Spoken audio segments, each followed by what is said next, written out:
Mike Caldwell on the mound. Left-hander, 6 feet tall, about 185 pounds. Caldwell, 29 years old. Lifetime mark against the Indians, 1 win, 1 loss. That mark established last year. On this year, he is 5-3 with an earned run average of 3.11, which is the best among the starting pitchers for the Milwaukee Brewers. So Mike Caldwell, who has done some pitching in the National League with the San Diego Padres and the San Francisco Giants, as well as Cincinnati before coming to Milwaukee last season. Caldwell, first came into the major leagues in 1971 with San Diego. That year he was 1-0 in 6 games. His best year was with the Giants in 1974 when he won 14 and lost just 5 with an earned run average of 2.95. And Mike Caldwell comes on. The Brewers having some trouble with their pitching. Like Jerry Augustine, who started the game yesterday and only lasted into the 3rd inning, has been told by manager George Bamberger that he will not be in the starting rotation for a while. Bamberger is going to relegate him to the bullpen, see if he can get him straightened out. The Indians have the second game here today, then it's back to Cleveland. In the pitching rotation, we'll see Rick Waite start against the White Sox tomorrow night. That's family night at 8:05 starting time. Mark that down, 1/2 hour later than normal. And then on Tuesday, back to the regular starting time of 7:35, and Sid Manji will get his first start of the year. In fact, his first start ever as an Indian. So it'll be Waite and Manji in the first 2 games of the homestand against the White Sox. The White Sox, as we mentioned a few moments ago, the hottest team in the American League, winning 7 in a row. And the Blue Jays come in for a twilight doubleheader on Wednesday starting at 5:30. And next weekend, get a chance to see Rod Carew and the Minnesota Twins. So make some plans. Be with us over the next week. Plenty of baseball coming up in Cleveland. And coming up to home plate now, Paul Dade. Paul Dade has raised his batting average to 262. Mike Caldwell tosses that rosin sack away. He's ready to go. Ready to go for us is Joe Tate. Here he is to tell you that it is a beautiful day for baseball. Thank you, Herb. Good afternoon, everybody. Dade, a 3-game hitting streak active. He's had 4 hits in his last 8 at-bats here in Milwaukee with 1 run batted in. 262 batting average, 3 homers, 14 runs batted in. Wind up, and the first pitch. That is a ball inside, ball 1. 76 degrees and fair skies in Milwaukee, Wisconsin. Wind up by the left-hander. The pitch to Paul Dade. Line shot by Yard into left center field. Base hit. Dick Davis overplays the ball on the roll. And Dade is on with the first hit of the ball game. Paul Dade has started the games off here, all 3 of them with base hits. And this will bring to bat Manning. Rick, a 3-game hitting streak as well. 252 batting average, 2 homers, 14 RBIs, 5 for 9 with a home run and an RBI in the series. At his first 4-hit game of the season yesterday. Manning has had 7 hits in his last 13 at-bats. He said he really feels good with the bat right now. Feels like he's really driving the ball. Dade goes, throw to first base. Cooper down to second base and out. So it goes 1-3-4 on the putout. Caldwell had a good look at him and made the move to first base. Dade nailed going down into second base on the tag by the second baseman Gantner. Jeff Torboy got talked down home plate up by Nestor Shylock. I think he's claiming that Caldwell blocked. Shylock saying no, he didn't. Well, Jeff, Nestor having their first chat of the afternoon. I think what Jeff is trying to convey to Nestor is that looks like, to him at least, that Caldwell leaned toward home plate with that right hip and up in front of his leg. Well, the conversation is ending. Torborg getting back into the dugout. Manning at bat. Has yet to see a pitch from Caldwell. 1 out, nobody on. Caldwell winds up. First pitch to Manning is a strike on the outside corner. Strike one. Cooper at first. Gantner at second. Yount at short. Money on the cut of the grass at third. Here's the strike one pitch, and Manning takes strike two. Dick Davis in left. Gorman Thomas in center. Sixto Escano in right. Charlie Moore catching, and left-hander Mike Caldwell with the 0-2 pitch to Manning. High, 1 ball, 2 strikes. Rocky Calavito coaching at first base, Joe Nasick at third. 1-2 pitch to Rick Manning. Swing and a foul back of the screen. It's still 1 ball, 2 strikes.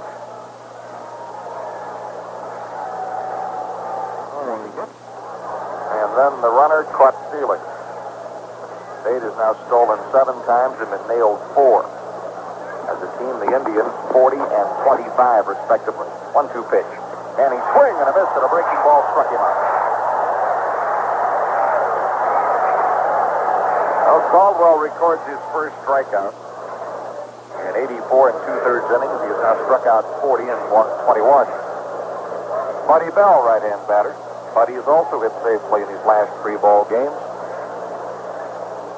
Last 8 ball games, he's had 13 hits and 34 at-bats with .382 average. Scored 4 times in this series. Pitched to Buddy. Strike on the letter, strike 1.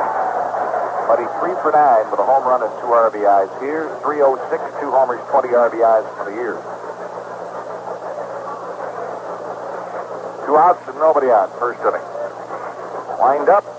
And the pitch. Bell hits a fly ball to center field. Thomas going back on it with room. Makes the catch and the side is retired. So in the first inning for the Indians, no runs and a hit. Nobody left. At the end of 1/2 inning of play, the Indians nothing and Milwaukee coming to bat. Take a day to see Stonebridge Village, Ohio's first town. Interpreters in 18th century dress dip beeswax candles, spin yarn, weave baskets and mats, and farm the land in this log cabin restoration. Explore Stonebridge Village in New Philadelphia. It's open 7 days a week.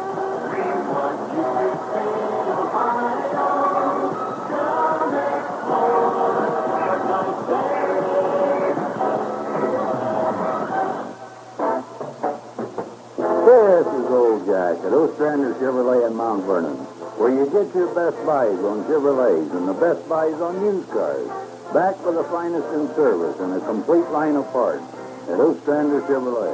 Don't buy that new car or truck till you see us for the best deals at Ostrander Chevrolet in Mount Vernon on 3 and 36, the busy side of town.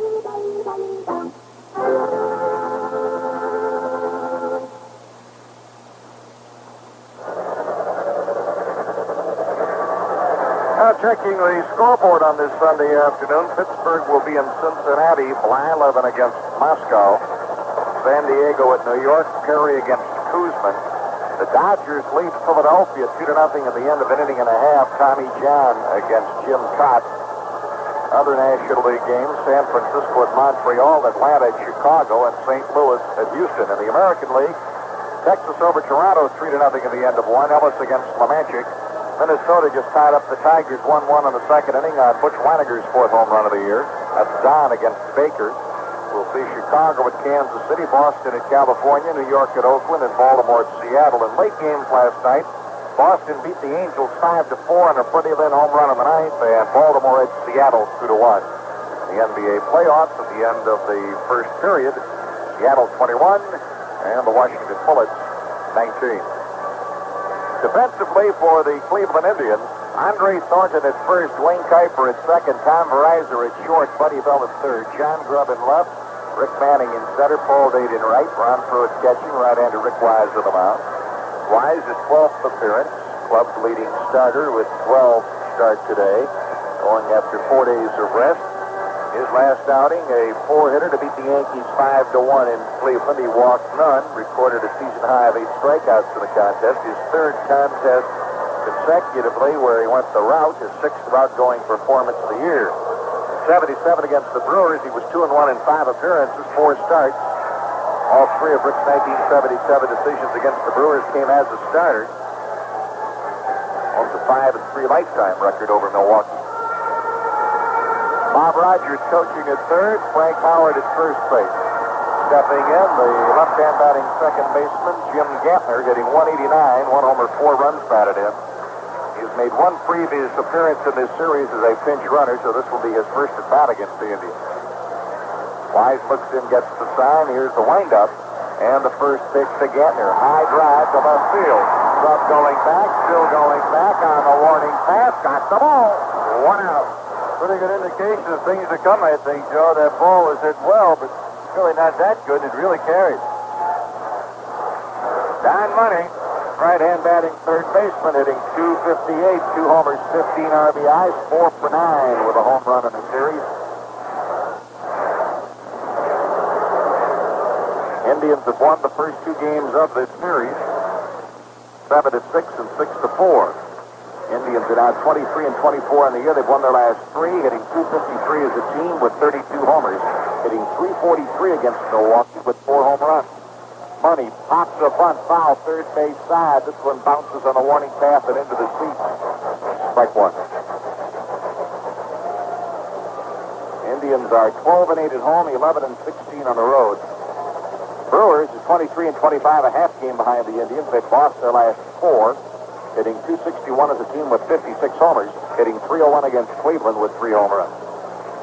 Wind up at the strike 1 pitch. Money takes the fastball low and inside. 1 ball and 1 strike.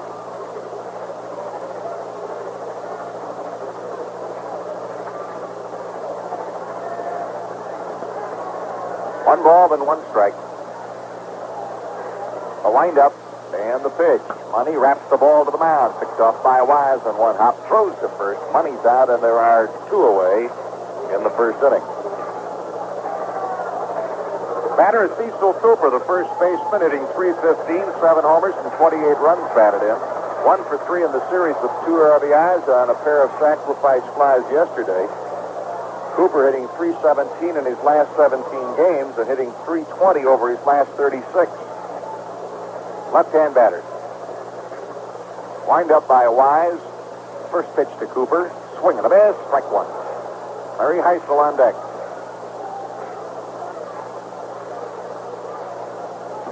Wind blowing out toward left field. And a pretty good breeze it is. In fact, now it's blowing across from right to left. Kind of switches. Strike 1 pitch. High. 1 ball, 1 strike.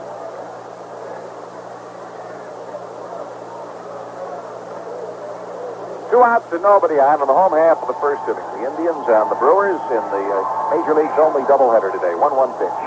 Cooper swing and a miss. He pulled a string on that pitch, and the count is 1-2.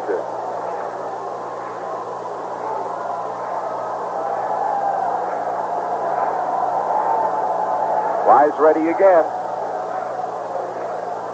Winds up. 1-2 pitch to Cecil Cooper. Outside. 2 balls, 2 strikes. Indians are home during the next week. White Sox are in tomorrow night at 8:05, a family night affair, and the Sox go into that game at Kansas City today with a 7-game winning streak. 2-2 pitch to Cooper. Line drive, right field, base hit. Cecil Cooper drills the ball into right field, and that is the Milwaukee Braves' first hit of the ball game. And this brings to bat Larry Heisel, the designated hitter, right-hand batter. Heisel coming off that pulled muscle, hitting .261, 8 homers, 23 RBIs, 1 for 2 with an RBI in the series, at a pinch hit single on Friday night.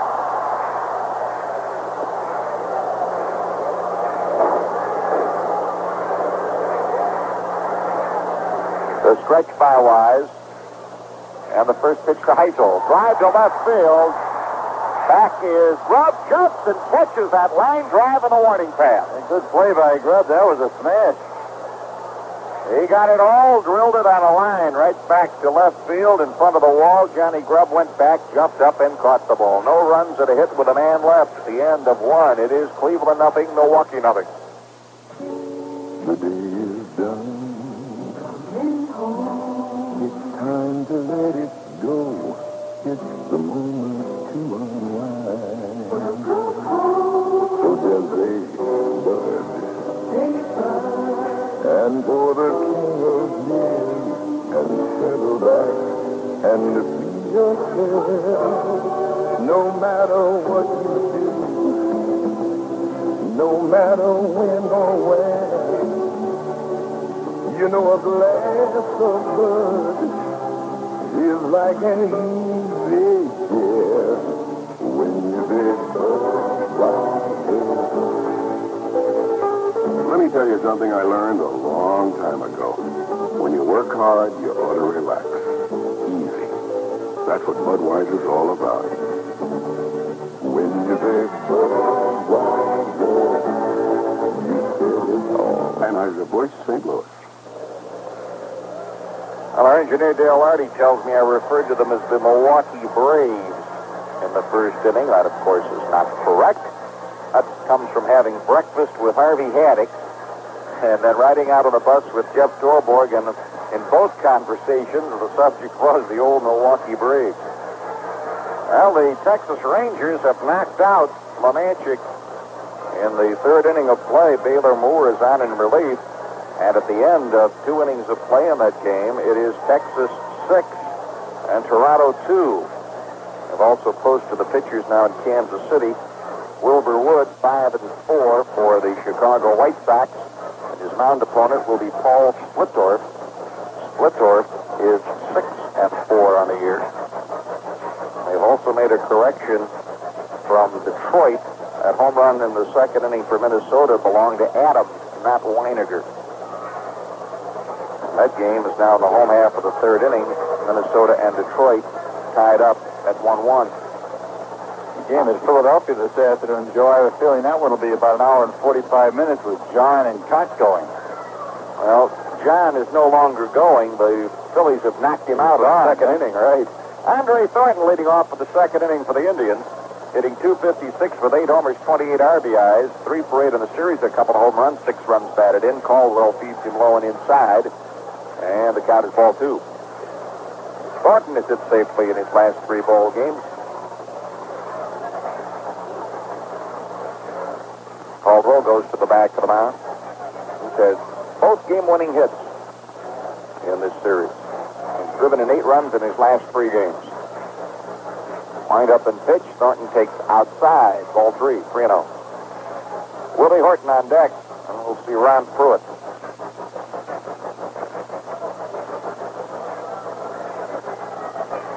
Caldwell ready. Wheels and deals. A strike. Andre Thornton batting, leading off for the second inning. There's no score in the ball game at Milwaukee. Wind up, and the next pitch to Andre. Thornton rips a foul between the bag at third, and Joe Nasick down to the ball boy.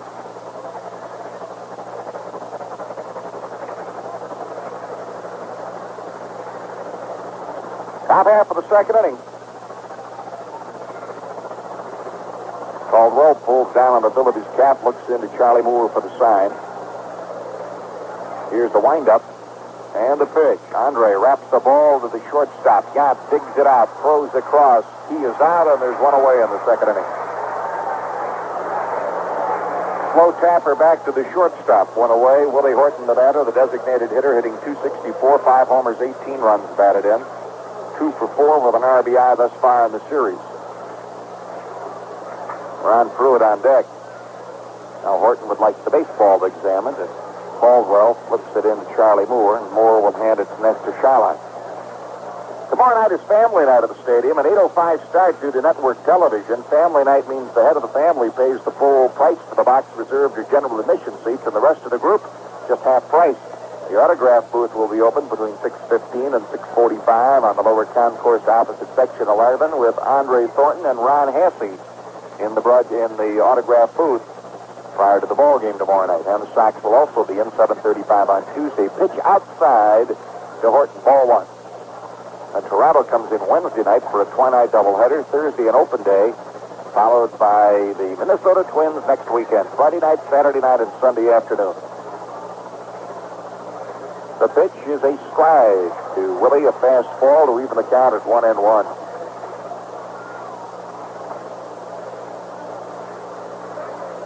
When the Twins are in town, incidentally, on June the 11th, Saturday night, that will be cushion night. All fans 15 and over, except in the bleachers, receive a comfortable Indians cushion. 1-1 pitch. Horton fouls it back to the right of the screen. The count is 1-2. Top of the second, no score. Each team with a base hit. Caldwell and Wise here in the first game. It'll be Travers and Hood in the nightcap.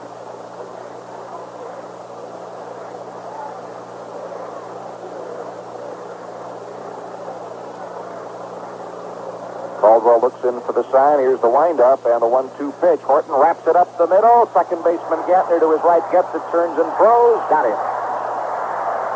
2 outs. Good play by Jim Gantner. We've not had much chance to look at him at second base. But he had a good play in that ball. Moved very well to his right. Ron Pruitt, the catcher, hitting .240, 3 homers, 11 RBIs, 3 for 5 in the series.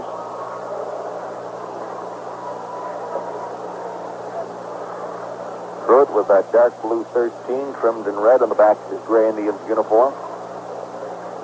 Johnny Grubb out on deck.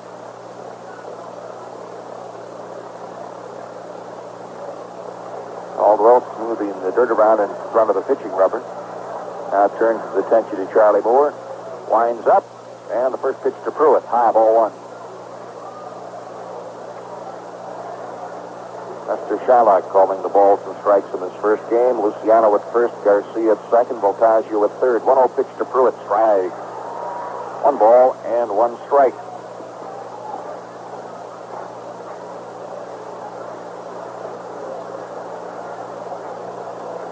Wind up. Left-hander goes 1-1 to Ronnie Pruitt, and Pruitt takes a little bit outside. 2 balls and a strike.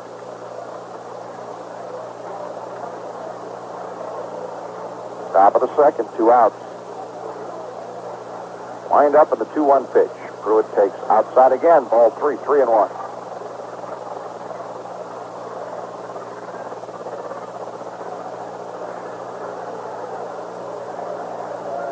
Indians will see the Brewers in Cleveland starting Friday night, June the 16th, Saturday afternoon, and a big Sunday doubleheader on the 18th of June.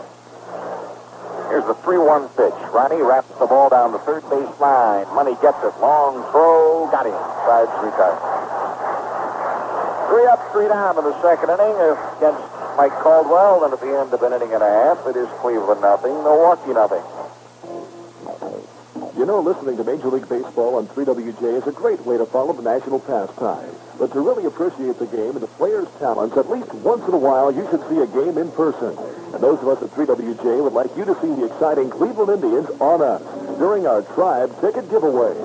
All you have to do is send us your name, address, and phone number. And every Monday, Wednesday, and Friday during the noon news, we'll draw a name to win 2 tickets to an Indians home game of your choice. If your name is drawn, your tickets go into the mail that same day. And we won't stick you out in the left field bleachers, but in box seats, so you'll be right next to the action. To enter, send your name, address, and phone number on a postcard or letter to Tribe Tickets, 3WJ, P.O. Box 373, Johnstown, Ohio, 43031. Again, that's Tribe Tickets, P.O. Box 373, Johnstown, Ohio, 43031. To win 2 box seat tickets to a Cleveland Indians baseball game of your choice. Entries are limited to 1 per week, so enter today and let 3WJ take you out to the ball game.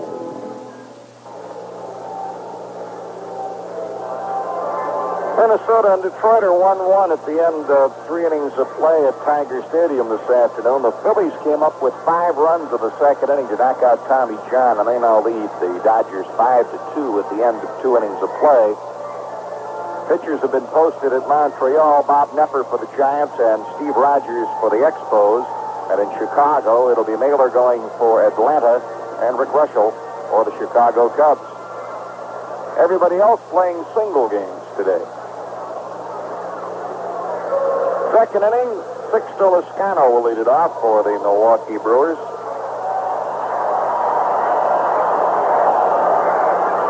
Lezcano hitting .304, 9 homers, 22 RBIs, 3 for 7 in the series. Lezcano is hitting .333 in his last 31 ball games. 37 hits and 111 at bats.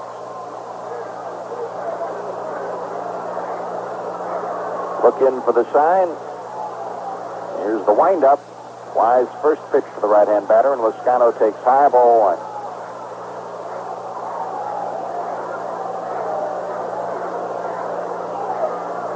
Wise ready again. Winds up. The 1-0 pitch. Lascano takes a strike, and the count is 1-1. Indians return home to Cleveland after the doubleheader today.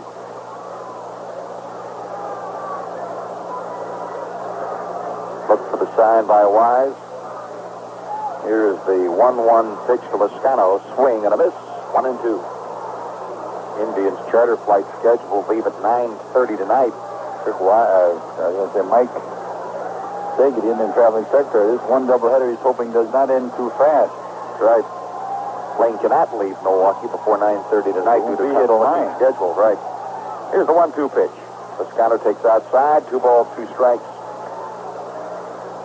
That would mean it would be landing at Hopkins somewhere around 11:30. The hour difference in time. Lascano with bat with a 2-2 count, leading off for the second inning, each team with a base hit. Cade led with a single for Cleveland in the first, was caught stealing, and Cooper had a 2-out hit in the first inning for Milwaukee. Wind up of the 2-2 pitch to Lascano. Ball hits the bat on a check swing, bounces foul to the screen, and the count is still 2-2.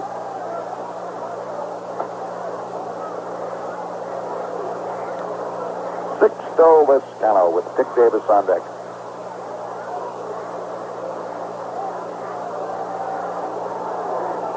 Rick Wise winds up. 2-2 pitch to Lascano. A touch inside. Full count of 3-2.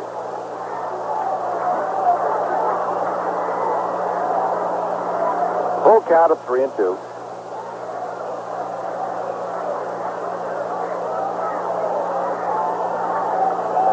Wise ready again. Here comes the payoff pitch to Lascano, and Lascano wraps the ball to third. Buddy Bell has it, throws across. He is out. One away in the second inning. Buddy Bell has really played a steady third base. He's been outstanding. This infield is one of the rougher ones in the league. It's really not in very good shape, and those balls take erratic bounces, and he's handled those down there like just routine ground balls. Dick Davis, the right-hand batting left fielder, with a yellow sausage-like balloon going out on the infield. Frank Howard will go out and give it a squeeze. Try to put it in his pocket, and it banged on him.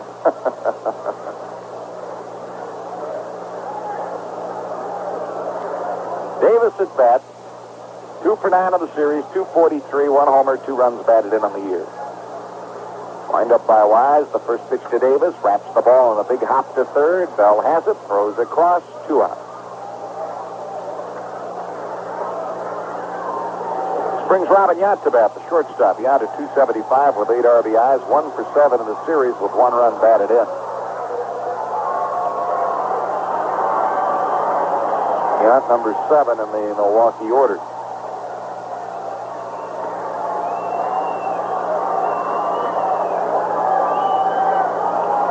Look in for the sign by Wise. Winds up. First pitch to Yount. A strike to the knees of the inside corner. Strike 1.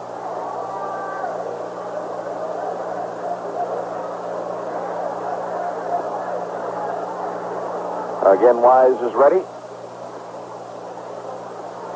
Throws. Yount swings and fouls it back, and the count is strike 2.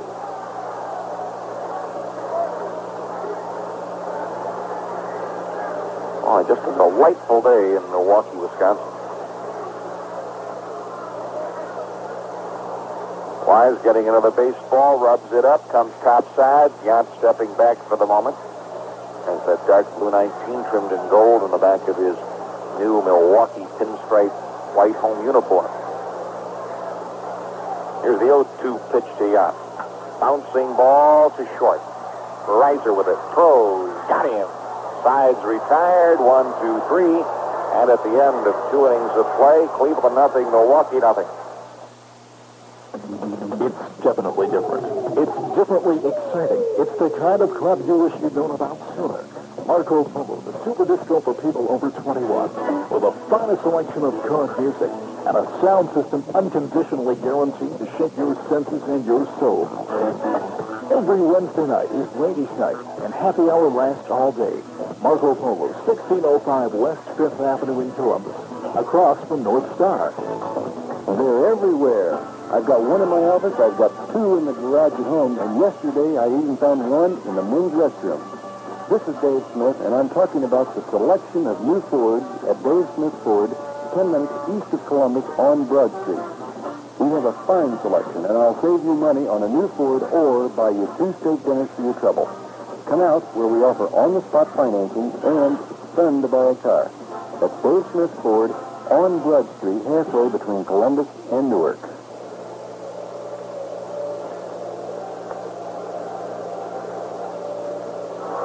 Top of the third, bottom 3 in the Indians order. Grubb, Verizon, and Kuiper against Mike Caldwell. There's no score in this ball game. The Mets lead San Diego 1-0 after 1. Perry against Kuzman. Phillies 5-2 over the Dodgers in the third. Pittsburgh failed in the first at Cincinnati. Blyleven against Moscow. Atlanta failed in the first at Chicago. Naylor against Ruschel. Texas 6-2 over Toronto at the end of 2. Minnesota, Detroit 1-1 after 3. Caldwell still heating up to Charlie Moore. Johnny Grubb waiting. At a halftime score, all right, what does this say here? Washington has 47, and Seattle has 45. Johnny Grubb, 248 batting average, 5 homers, 14 RBIs, 0 for 8 in the series with 4 strikeouts. Unusual for John. He is leading the Indians as far as striking out. Banned 23 times. Next is Thornton with 22. Pitch is low to the left-hand batting John Grubb. Ball 1. Oh, I'm looking on the wrong column. Grubb has struck out 29 times, and then Thornton with 25. Pitch to John, a strike to the knees. 1 ball, 1 strike. Tom Verizon on deck. Top of the third, no score at Milwaukee County Stadium. Indians pay one more visit in here in August. Caldwell is set. Grubb is not. Steps back, now steps right back in.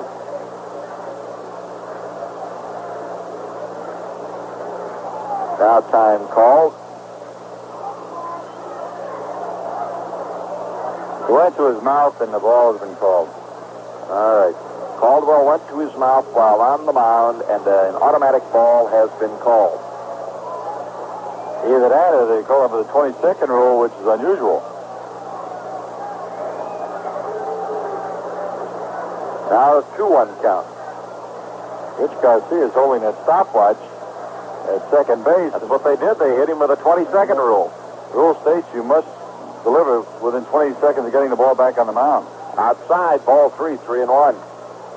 That is, unless the hitter was back out of the box or something, that changes it all around. Yeah, Garcia's got the watch out. Here's a 3-1 pitch. Grubb swings and chops a foul back. 3-2. Funny, I was talking about that to one of the umpires 2 weeks ago and saying I haven't seen the watch being displayed much. He said, well, the league sort of told us to cool it and not do anything about the pitcher taking too much time. Maybe they've changed that now. Here comes the 3-2 pitch to Johnny Grubb. John checked his swing and walked. Pitch was low and outside. Oh, Grubb is aboard. That is the first walk to go with a strikeout for Caldwell. Tommy Verizon steps in. Tom hitting .246 with a run batted in, 1 for 7 in the series.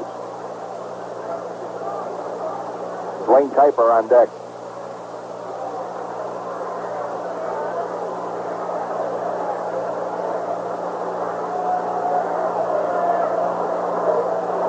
Grubb leads at first base. Cooper holding at the bag. Here's the stretch and the pitch. Verizon takes low, ball 1.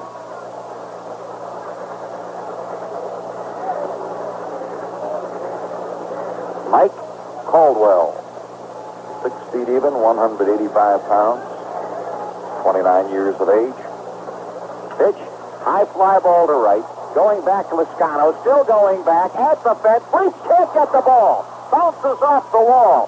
Grubb digging for third. They'll hold him there. Double for Verizon, and the Indians have runners at second and third. Nobody out in the third. That ball hit the top railing of the fence with actually maybe 6 inches, even less than it being a home run. Well, Lascano went back and went up. They were playing Verizon fairly shallow. If If Scano could have gone to the fence and waited and then jumped, he might have made the play, but he was still running full tilt when he got there. Second hit off Caldwell, and the batter is Dwayne Kuiper. Kuiper's hit safely in his last 3 ball games, hitting .244 with 13 RBIs. He's 3 for 7 in the series with a run batted in. Caldwell does something few left-handed pitchers do. He's working from that third base corner of the pitching rubber. The stretch. Caldwell checks the runners, throws to Kuiper, and Dwayne swings and fouls it to the screen. Strike 1.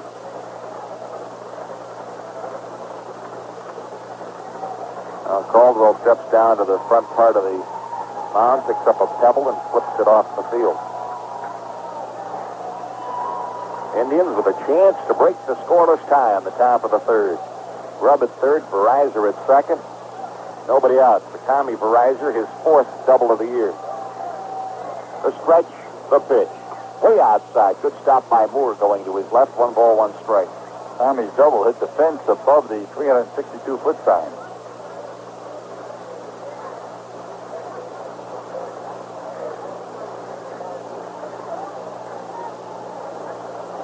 One ball, 1 strike. Stretch by Caldwell. Steps back. Grubb about 3 steps off the bag at third, just standing there, hands on his knees. A ball and a strike. The stretch and the pitch. Kuiper chops the foul off his foot. It rolls out to the mound, and the count is 1-2. Caldwell now kicks the ball into the home plate umpire, and Nestor kicks it right back to him. This is something. Thrower walked down and sort of put his foot on it and kicked it in the direction of Nestor. Nestor looked at it and kicked it right back. 1 ball, 2 strikes. Caldwell steps off to the third base side of the mound, licks his fingers, now comes back topside. I think Mike was trying to show his displeasure at that ball being called before for too much time. Pretty tough to get one up on Nestor. He's seen them all. Here's the stretch. 1-2 pitch to Kuiper. Dwayne takes high. Throw to third. Grubb diving back just in time. Boy, was that close. They almost nailed him. 2 balls, 2 strikes.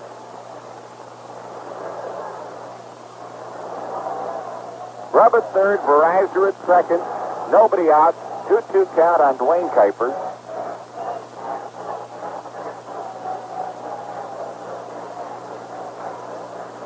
Caldwell again looks in for the sign. A stretch. 2-2 pitch. Kuiper. It's a line drive into right field. That's a base hit. Here comes Grubb. Lascano up and throwing. They put the brakes on Verizor. He holds at third, and the Indians lead 1-0. Now Dwayne Kuiper with his 14th run batted in. Good solid shot to right field. And the Kuiper family sitting down to the right of the Indian dugout, all happy. Cal McLish headed for the mound. He is not happy. He's the pitching coach for the Milwaukee Brewers.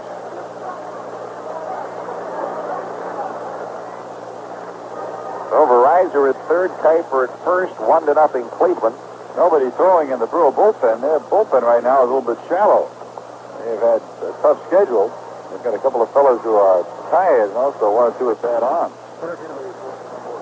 Yesterday, before had 0-0, one hour. Today, but they say they still weak and they would not like to use them unless they had to.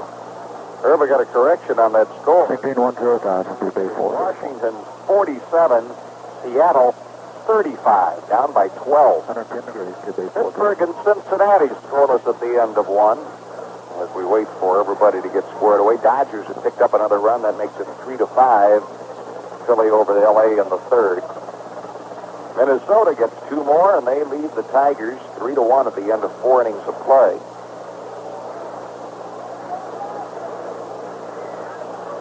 Paul Dade steps in. Still nobody out here in the third. Runners at first and at third, 1-0 Cleveland. The pitch to Paul, the strike of an E, strike 1.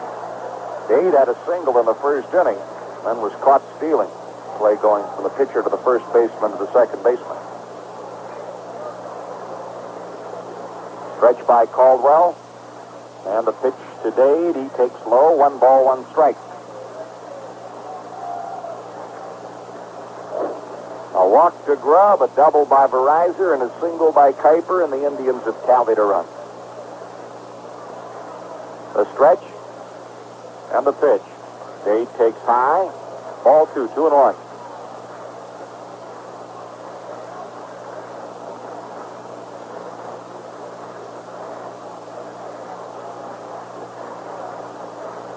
Caldwell and Sorensen have been the two better starters, or two best, really, consistently for the Brewers thus far this year. 2-1 pitch.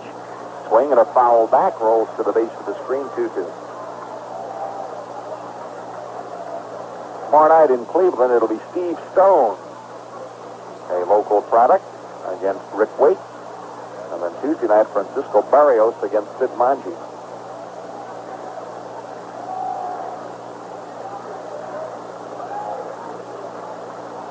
Well, it was 27 years ago today. The Indians gave away rabbit's feet to the first 15,000 fans as good luck charms to beat the Yankees' Eddie Lopez. Didn't work. Swing and a foul back on the screen, 2-2. Lopez had recorded 11 straight wins over the Tribe. Over the years, we've seen a variety of things: witches and magicians, right? Voodoo priests and everything else. Teams employing them to break out of slumps or beat certain people. 2-2 pitch today. Bouncing ball over the mound to the second baseman, Gantner to Verizon. One back to first, double play, run scores. Verizon coming home from third, and the Indians lead 2-0, but there are now 2 outs. No run batted in on that play. 4-6-3. No on the eye. Brings up Manning with 2 outs, 2 runs home. And the Indians leading 2-0.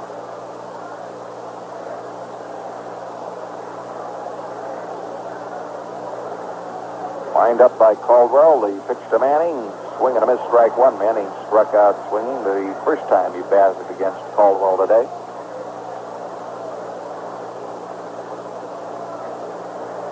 Lined up in the next pitch. Outside, 1 ball, 1 strike. Buddy Bell on deck. Now there is action in the Milwaukee bullpen.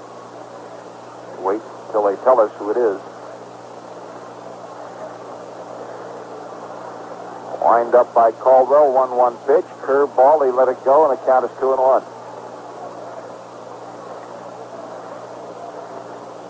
Cooper, Gantner, Yacht, and Money around the Milwaukee infield first to third. Outfield of Davis, Thomas, and Loscano. 2-1 pitch. High, ball 3, 3-1.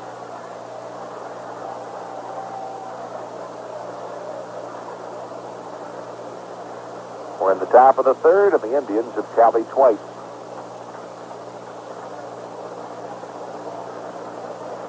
Caldwell pulls down on the Bilbo cap, toes the rubber. Gets the sign from Charlie Moore. 3-1 pitch to Manning. Rick hits a big high chopper back to the second baseman, Gantner, over to first base, and the side is retired. But in the third inning for the Indians, 2 runs, 2 hits and a walk, and nobody left. At the end of 2 1/2 innings of play, the Indians 2, Milwaukee nothing. Do it any way you want to, but do it in a Dodge from Spitzer Dodge in Columbus. The 1978 Dodge line is the best ever, featuring the new Magnum XE, the totally personal approach to driving excitement. The Magnum XE is your own private island. The most tempting of this year's line is the 78 Dodge Diplomat, a car that fits everyone to a T. And of course, the Dodge vans are in a class by themselves. See them all at Spitzer Dodge, 5100 East Main, Columbus. This is Joel Gray. As an actor, I'm called upon to play many roles, but there's one role we should all play, the role of concerned human being. Today, more than half the people on Earth suffer life-destroying poverty. There are millions of people all over the world who still need the means to help themselves. In the American tradition, help needy people free themselves from hunger, poverty, and despair. Please send your check or money order to CARE, Box 176, Columbus 43216. On the scoreboard, the Mets over the Padres 1-0 after 1. The Giants over the Expos 1-0 after 1. The Phillies lead the Dodgers 5-3 with the Phillies batting in the fourth. Pittsburgh and Cincinnati have played a scoreless first inning. The Cubs hit Atlanta with 3 in the first, 3-zip at the end of 1 inning of play. Still haven't heard from Houston, where the Cardinals are playing this afternoon after they split a twilight doubleheader last night. Texas now 7-2 over Toronto in the 5th inning of play. Minnesota 3-1 over the Tigers in the 5th. White Sox failed in the first at Kansas City. And later this afternoon, Boston at California, New York at Oakland, and Baltimore at Seattle. Here it's 2-0 Cleveland with the Brewers batting in the home half of the 3rd. And they'll send up Thomas, Moore, and Gantner. Manager George Bamberger walking up the home plate to talk with Nestor Charlock. Not so sure what that's all about.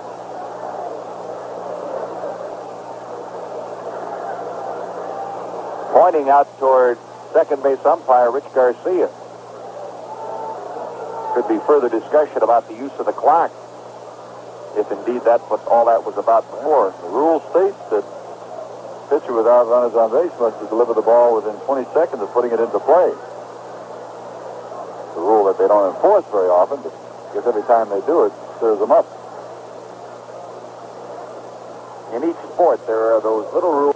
Gantner. Manager George Bamberger walking up the home plate to talk with Nestor Charlock. Not so sure what that's all about.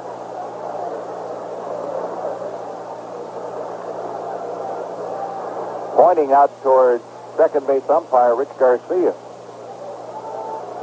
Could be further discussion about the use of the clock, if indeed that's what all that was about before. The rule states that pitcher without runners on base must deliver the ball within 20 seconds of putting it into play.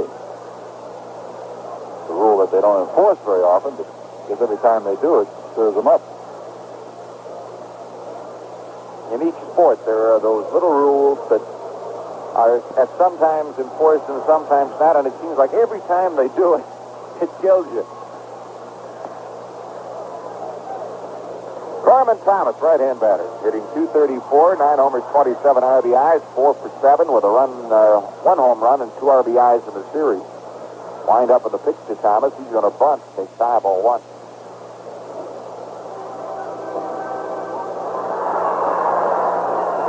Pro basketball, for instance, only sporadically do they really watch to see whether a guy is out of bounds when he throws the ball inbounds. Once in a while they'll look, and when they call it, it's usually in a crucial spot. There's a strike on another missed bunt try. 1 ball, 1 strike. We're in the home half of the 3rd inning. There's nobody out, there's nobody on, and the Indians are leading 2-0. Wise all set, cranks up the 1-1 pitch to the right-hand batter, and Gorman Thomas takes low. 2 balls and a strike.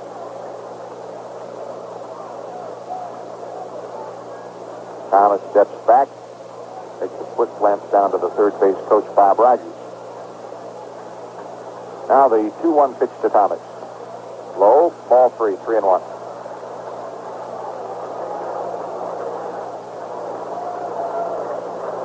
Indians scored twice at the top of the 3rd. Grubb walked. Verizor doubled into 3rd. Kuiper singled home 1, and a double play ground ball brought home the other. 3-1 pitch to Thomas. Swing and a miss. Full count of 3-2.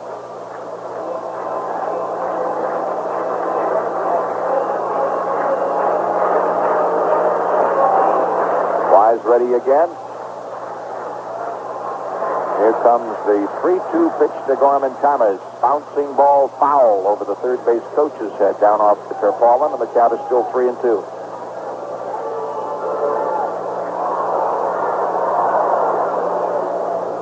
Gorman Thomas, number 8 in the Milwaukee order. Charlie Moore on deck.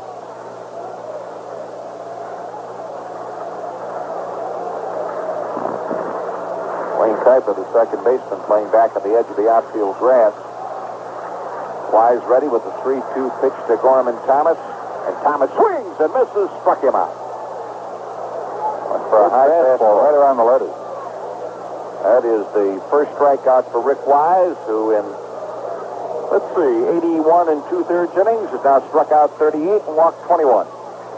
Charlie Moore's been busy. He's hitting .327, 2 homers, 8 RBIs, 1 for 3, a home run and 2 RBIs in this series. Charlie Moore is hitting .375 in his last 13 games and has a 7-game hitting streak going.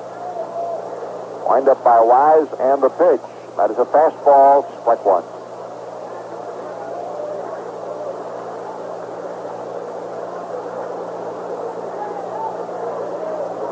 Wise ready again.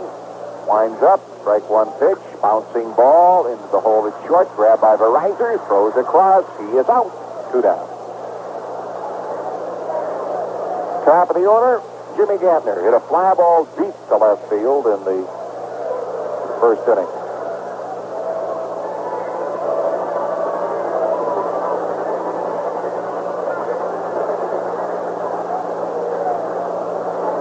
There's been one hit off Wise thus far, a 2-out single to right field of the first inning by Cecil Cooper.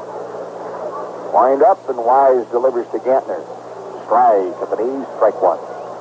Indians leading 2-0 in the home half of the third inning. First of a doubleheader. Hood against Travers in the nightcap. Wind up by Rick Wise, and the strike one pitch. High, 1 ball, 1 strike. Don't forget now, tomorrow night's ball game at the stadium with the White Sox and the Indians starts at 8:05. Here comes the 1-1 pitch to Gantner. High fly ball, left center field. Manning into the gap, reaches up, makes the running catch, and the side is retired. 3 up, 3 down in the third. At the end of 3, the score remains Cleveland 2, Milwaukee nothing. A line drive to deep center. Tommy Mullen's got to get on his horse to get this one going, but he's there and makes the catch. Good job by Tommy. Ever wonder what an outfielder thinks about when he drops way back to get under one of those flies? He seems relaxed enough out there, and in that split second before the ball drops into his glove, he might work his jaw once or twice. The reason for that calm look and the slight movement of the jaw might not be his stealing nerves. More likely it's his chewing tobacco. For a lot of major leaguers, the only tobacco to chew is mail pouch. Some say it relaxes them, takes the dry right away, gives them a pickup. And a lot of them make it their choice for the same reason you do. Because mail pouch has a taste that's always clean and fresh. A taste that comes only from the finest blend of tobacco leaves, flavored just right. A taste that's in a class by itself. And that goes a long way to get you through the day on the bright side, whatever your game is. Mail pouch. Treat yourself to the best.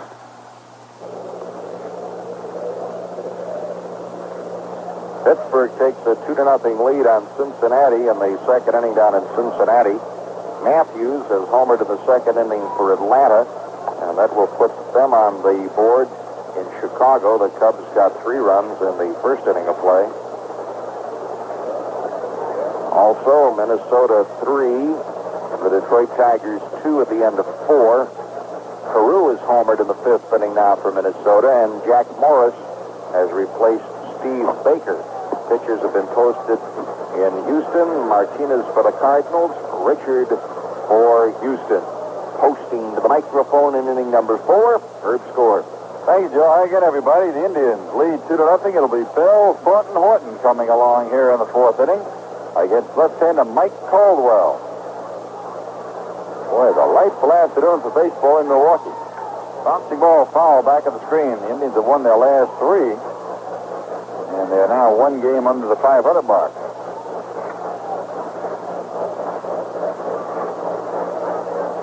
Buddy Bell waits. Mike Caldwell delivers. Bouncing ball past an arm behind second base and into center field, a base hit. Robin Young made a good dive for the ball, and he just couldn't reach it. So Buddy Bell wraps the base hit up the middle. That's for the Indians, their 4th base hit. And here's Andre Thornton. Andre grounded out the shortstop his first time up. Andy batting at .256 when we started the game with 8 home runs and 28 runs batted across. He has recovered fully from that back injury that sidelined him for about 10 days.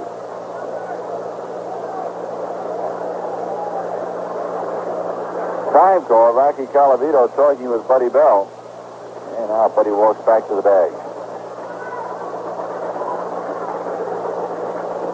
Umpire on the first base side, Ron Luciano. You talk about an umpire that's animated. Oh, every call is something to watch. Ground ball up the middle into center field, base hit. Buddy Bell hits second, and he'll hold right there.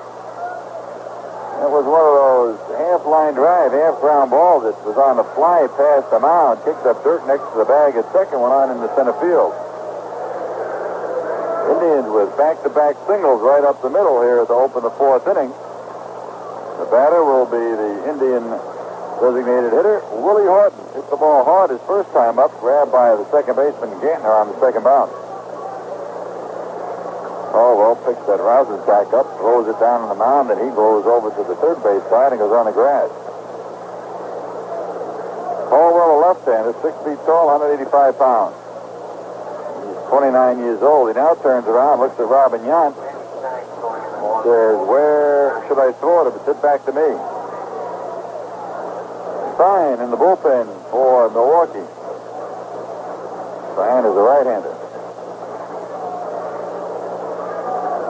Willie Horton up in the front part of the batter's box. Ground ball, pass Buddy in the left field, a base hit. Buddy Bell turns third. Up with the ball is Davis. His throw goes to third base. The Indians lead 3-0. Diving try by Money. He couldn't reach it. Now to the mound goes the pitching coach, Cal McLish. The Indians with 3 straight hits here in inning number 4. 19th RBI for Willie Horton, and I know that feels good to him. Willie has been wanting to play, and he's gotten a chance the last couple of days and pounding the ball well. Indian runners at first and at second, still nobody out. Ron Truitt scheduled to be the batter. And the pitching coach, Cal McLish, talking things over with Mike Caldwell. Now umpire Nestor Shylock is heading in the direction of the mound, and Cal McLish sees him coming. He turns around and goes back.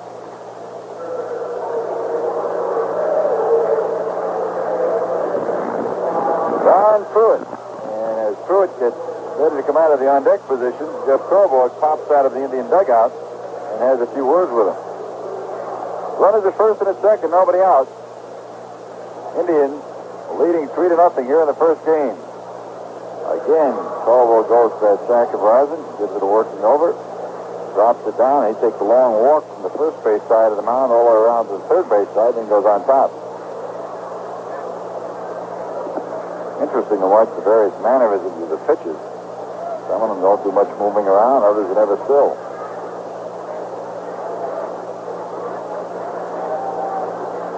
And the pitch. Looks like he wants the bunt, pulls the bat back out of the way. The fastball's over at the knees, inside part of the plate, a strike.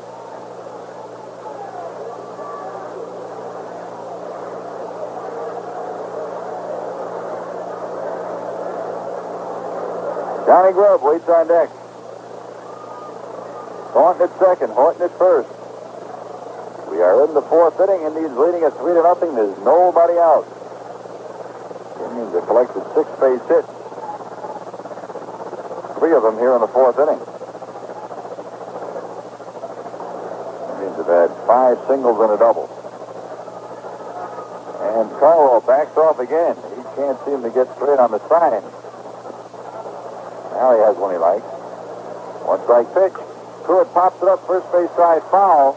Racing down the line is the second baseman Ganton. He can't get there. Neither can Lascano. The ball hits right next to the box seats and bounces in. 2 strikes on Ronnie Pruitt. First time up, Ron grounded out to the shortstop. With 2 left-handers going today, there's a possibility that Pruitt will catch both games. If Corboy said he was undecided, he'd have to wait and see what happened in the first game.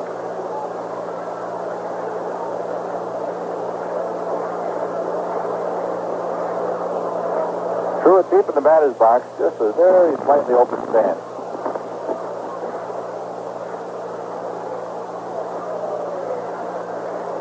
Two-strike pitch. High and away, gets off the catcher's glove, runners will advance. Throw goes to second base, a dive by Horton, and he is out. Oh, Charlie Moore really recovered quickly. He picked that ball up. He didn't even look. He just fired it down to second. Willie Horton diving in, and he was tagged on the back. They will charge a wild pitch, allowing Thornton to get to third base, and then you record the out, 2-4. A man out now with a runner at third. And a count on Pruitt, a ball and 2 strikes.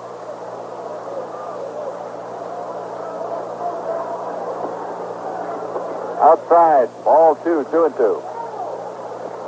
Eugene Hoover and Mike Kirchner. They're from Tiffin, Ohio. They're here to watch the Indians play. Hot dog wrapper goes blowing by home plate. Time call as the catcher, Charlie Moore, picks it up. Infield's run in.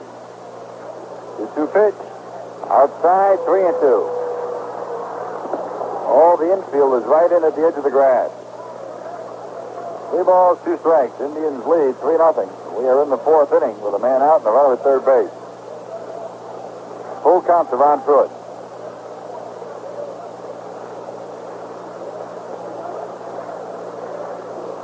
Drive, deep left center field. Racing back is Gorman Thomas. Still going back. It's over his head, going all the way to the fence.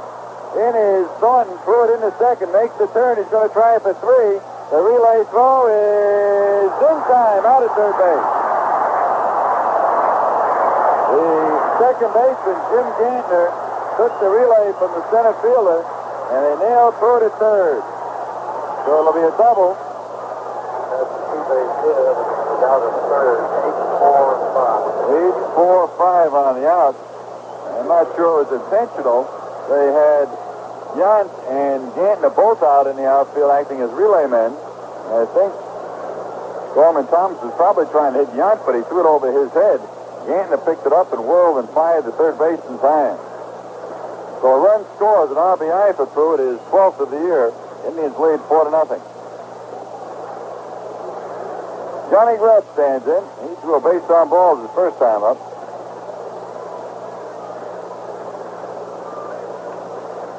Mike Corvo forgets his bases are empty. He's in a set position.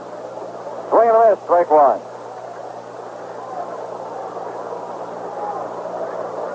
Either that or he's decided he's going to work out of the stretch. A couple of pitches around do that. 2 on the Indians. Inside. 1 ball and a strike.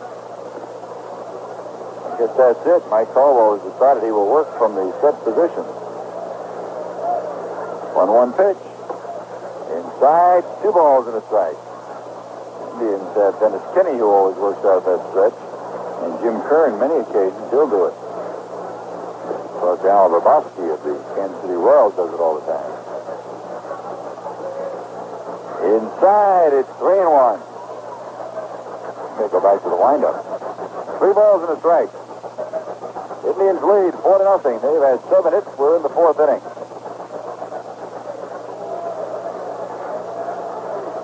Indians have won their last 3 games. And they've pounded out 36 hits in the last 3 games. Ground ball right side. Gantner to his left. Second baseman has it. Throws and gets it. Well, Johnny Greb is out. So are the Indians in the 4th inning. Indians get 2 runs on 4 base hits. No errors and nobody left. Middle of the 4th inning. First game of a doubleheader here in Milwaukee. The score, the Cleveland Indians 4, the Milwaukee Brewers nothing.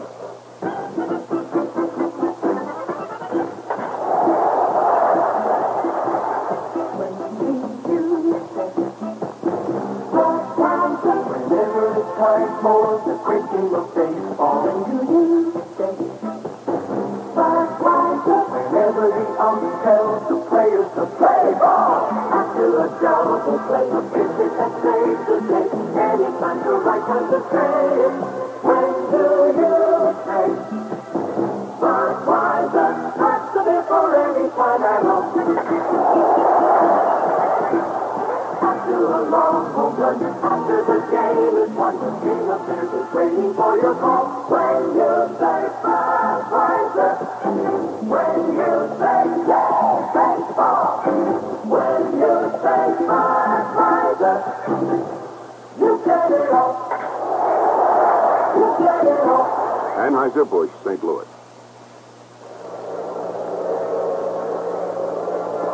Last half of the 4th inning, the Indians are on top 4-0 in the first game of the doubleheader.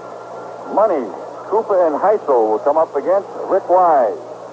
Wise has surrendered 1 hit. It was a single to Cooper back in the first inning. Since that time, Rick has disposed of 7 men in a row. Don Money, the handyman, he can play just about anywhere. He's been suffering from some leg problems. Played the outfield a few times, but he thinks those days are over because every time he plays the outfield, it seems like he hurts his leg. Fine third baseman. He and Sal Bando switch off. Bando will be playing in the second game. Not necessarily at third base. They used him at first base the other night, and they may do it again today. Rick Wise turns around and he motions for Paul Day to go a little deeper and play off the line. First pitch. Fastball high, ball one. Money shortened up the bunt, didn't offer. Big Frank Howard coaching at first. Bob Rogers at third. Ground ball, third base side, foul between the foul line and the coaching box. 1 ball and a strike. Don Money has a very short swing. He waits until the last minute and just pops at it. A lot of times as he's swinging, it looks almost like an afterthought. He's pretty good pop in that swing.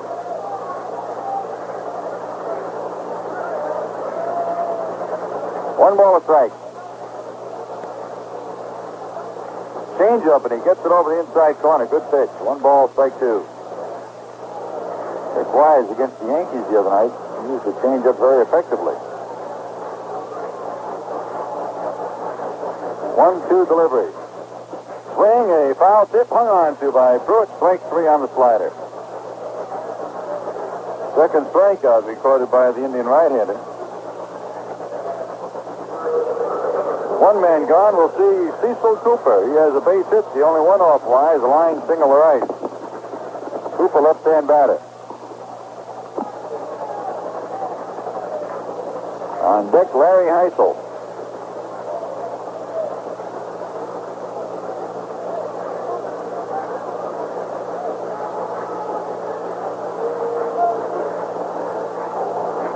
Fastball sails high. Ball 1.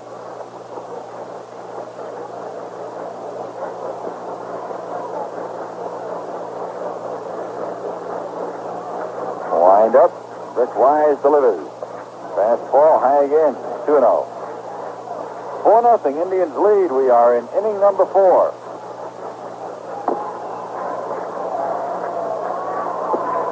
I'll catch you up on the scores around baseball in just a moment. 2-0 pitch. Slider outside. 3-0.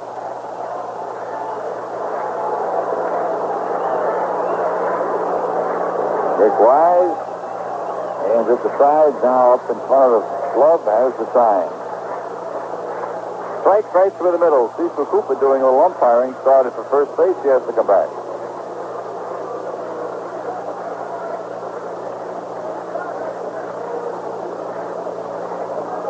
Larry Heisel on deck, swinging that bat with the donut up on the barrel. Heisel suffering from a very badly strained knee. Fastball outside, ball 4. First walk allowed by the Indian right-hander. And that breaks a string of 8 men in a row retired by him. Here's Larry Heisel. Hit a line drive, a bullet to left field. Glove went back 3 or 4 steps, leaped up and grabbed it on the warning track. That's about as hard a hit ball we've had today. Indians lead 4-0. Heisel hurt his knee diving for a ball in the outfield.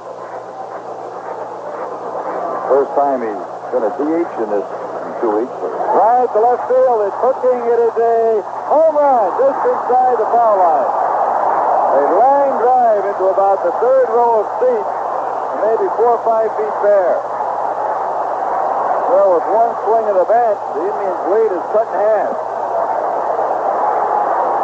Larry Heisel hitting his 9th home run, his 24th and 25th RBIs. Heisel led the American League in RBIs last year with 119. Well, Joe, you hit him like that, you don't have to worry about that bad knee. You can walk around. That's right. He really put a charge into it. A line drive. 4-2. That is the second hit of Rick Wise. 6-4 Cano stands in. Wise delivers a high pop, first base side.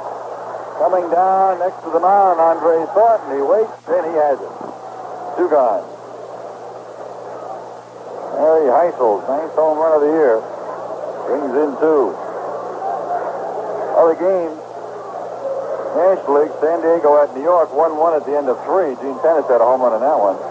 San Francisco's in Montreal, 1-0 the Giants after 3. in Philadelphia. It's the Phillies 6, the Dodgers 3, and they've played 5. Pittsburgh leads Cincinnati at Cincinnati 3-0 with Cincinnati batting in the third. Standing in, Dick Davis, the left fielder. Grounded out to Buddy Bell his first time. Looks at a changeup up too high. The Chicago Cubs playing at home. Wrigley Field lead Atlanta 4-1, and they played 3 innings. No word out of Houston yet where the Cardinals are playing. Swing and a miss on the fastball. 1 ball, 1 strike. In the American League, it's Texas at Toronto. Texas 7, Toronto 3, and they have played 5.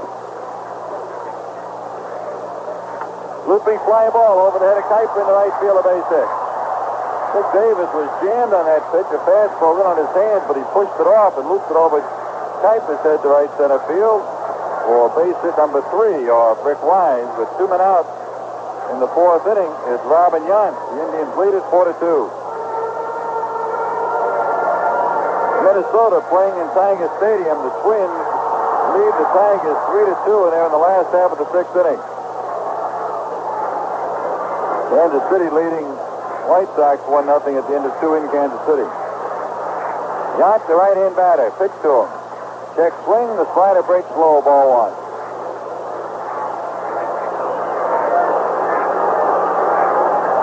Milwaukee fans getting stirred up on that home run by Larry Eisel. Pretty good crowd on hand here today. Folks in the bleachers sitting with their shirts off, enjoying Mother's sunshine. Boy, Mother Nature providing a beautiful day. Up too high. 2-0. Blue skies overhead. The temperature was 76 at the start of the game. Probably up near to 80 now. 2 balls, no strikes. Rick Wise in some trouble here in the 4th. Dick Davis with a step-and-a-half lead at first. Ground ball, third base side. Buddy to his left. Gloves it. Throws across. Low throw picked up nicely by Andre Thornton. The side retired. In the 4th inning, the Brewers get on the scoreboard. 2 runs. 2 hits. No errors. A man left. And the 4, the score. The Indians 4, the Milwaukee Brewers 2. You know, listening to Major League Baseball on 3WJ is a great way to follow the national pastime. But to really appreciate the game and the players' talents, at least once in a while, you should see a game in person. And those of us at 3WJ would like you to see the exciting Cleveland Indians on us during our Tribe Ticket Giveaway. All you have to do is send us your name, address, and phone number. And every Monday, Wednesday, and Friday during the noon news, we'll draw a name to win 2 tickets to an Indians home game of your choice. If your name is drawn, your tickets go into the mail that same day. And we won't stick you out in the left field bleachers, but in box seats, so you'll be right next to the action. To enter, send your name, address, and phone number on a postcard or letter to Tribe Tickets, 3WJ, P.O. Box 373, Johnstown, Ohio, 43031. Again, that's Tribe Tickets, P.O. Box 373, Johnstown, Ohio, 43031. To win 2 box seat tickets to a Cleveland Indians baseball game of your choice. Entries are limited to 1 per week, so enter today and let 3WJ take you out to the ball game. Randy Stein will be pitching in the 5th inning for the Milwaukee Brewers. He's a right-hander. First of all, Caldwell went the first 4, gave up 7 hits, 4 runs, all earned. He walked 1, he struck out 1, and he threw 1 wild pitch. Getting back to Stein, he is 6'6" and 200 pounds, looks like a refugee from a basketball team. 25 years of age. For Stein, this is his 9th appearance. He did make 1 start. He's worked 22 2/3 innings, given up 22 hits, 18 runs, 15 of them earned. He struck out 12, walked 11, given up 1 home run. His record is 0-1, and his earned run average 5.96. Randy Stein. Well, you said he looks like a refugee from the basketball camp, Joe. He was a pretty good basketball player in Pomona, California. He chose to stay with baseball, however. He has been around baseball since 1971. This is his first try at the major leagues. He was in the Baltimore organization. So, Randy Stein.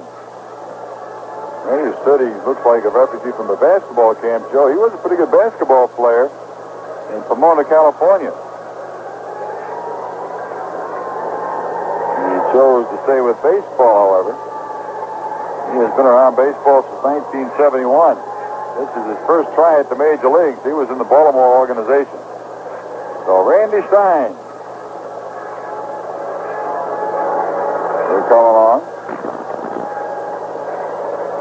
as the Indians lead it 4-2. And here's a fellow coming to home plate who got the Indians rolling in the third inning. After a walk to Grubb, Tom Baraiza smashed a double off the top of the fence in right field, putting runners at second and third. And then the Indians picked up 2 runs, one of them scoring on a single by Kuiper, the other on a double play ball. Right-hand batter against the right-hand pitcher. He fires a fastball, pretty good fastball over the inside corner.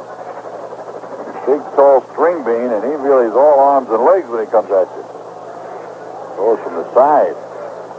Strike 2 fastball over the inside corner. I don't think he'd be too comfortable to hit against if you're a right-hand batter. Well, it has to look like it's coming from the third baseman. Bouncing ball over the mound. Coming on is Johns. He gloves it on the big bounce. Has to hurry, and safe at first base. Tom Baraiza legs it out. Indians with a man on with nobody on the 5th inning. Drive leading 4-2. Infield hit, and Tom Baraiza 2 for 2 in this game. Indians' 8th hit, first off Stein. Dwayne Kuiper, single to right field, driving in a run his first time up. Kuiper with 14 runs batted in. Batting average getting up near the 250 mark. Stein checks on Baraiza. There he goes. Pitches popped up over the mound. Coming down is Money. Alongside the mound, he makes the grab. On the hit and run, Kuiper pops to the third baseman. Baraiza gets back to first okay. Paul Dade, he has singled, and he has bounced into a double play. 1 for 2 on the day. Paul's batting average 262 when we began, and I would imagine he's up around the 265 mark now.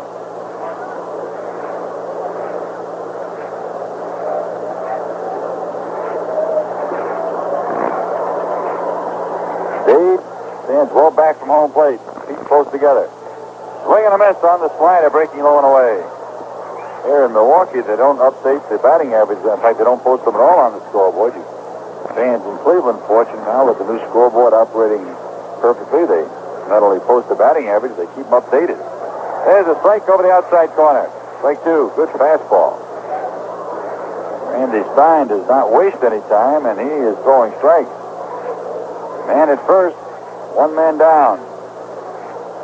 Foul ball down the right side, goes in the seats beyond the dugout. Count stays, 2 strikes. Indians leading 4-2. We're in the 5th inning of the first game. Second game, a couple of left-handers. Don Hood for the Indians.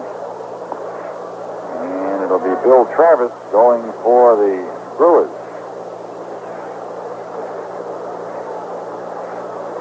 Two-strike pitch, up too high with a fastball. Ball 1, strike 2.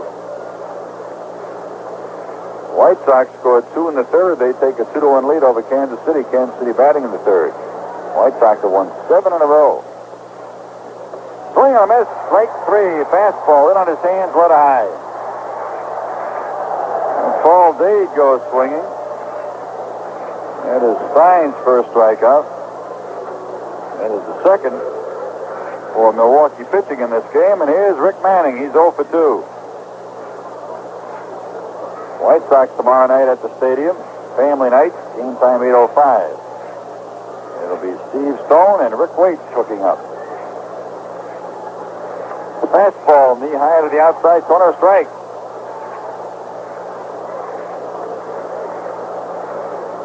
Randy Stein came into this game with an earned run average of 5.56. Pop up behind the plate.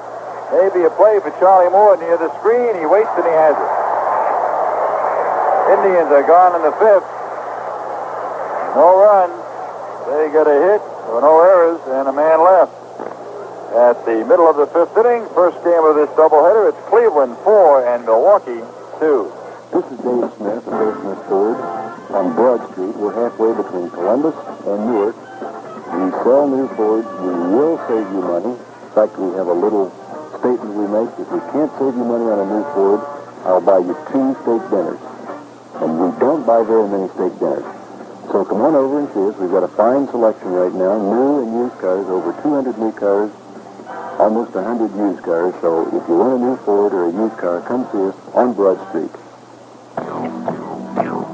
3WJ presents the Columbus Jackpot Program with over $500 in gift certificates for you. A number of people are being called by telephone to receive this fantastic offer. You may be called today. $500 in gift certificates for only $24.95. If you can't wait for that call, phone 868-8595. That's 868-8595. The Columbus Jackpot.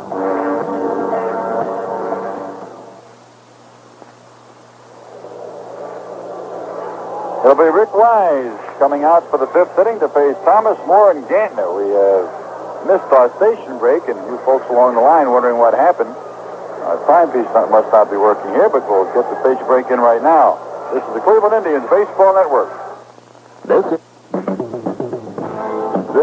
3WJ, Central Ohio's home, and the Cleveland Cavaliers, Browns, and Indians. WWJ, Johnstown. Gorman Thomas leads off against Rick Wise here in the fifth inning. Thomas struck out his first time. Right-hand batter against the right-hander Rick Wise.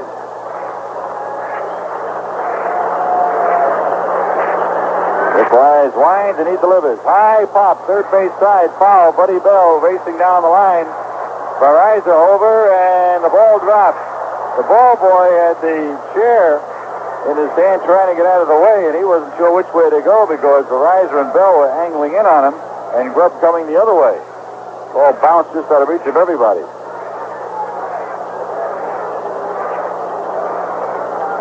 Strike one.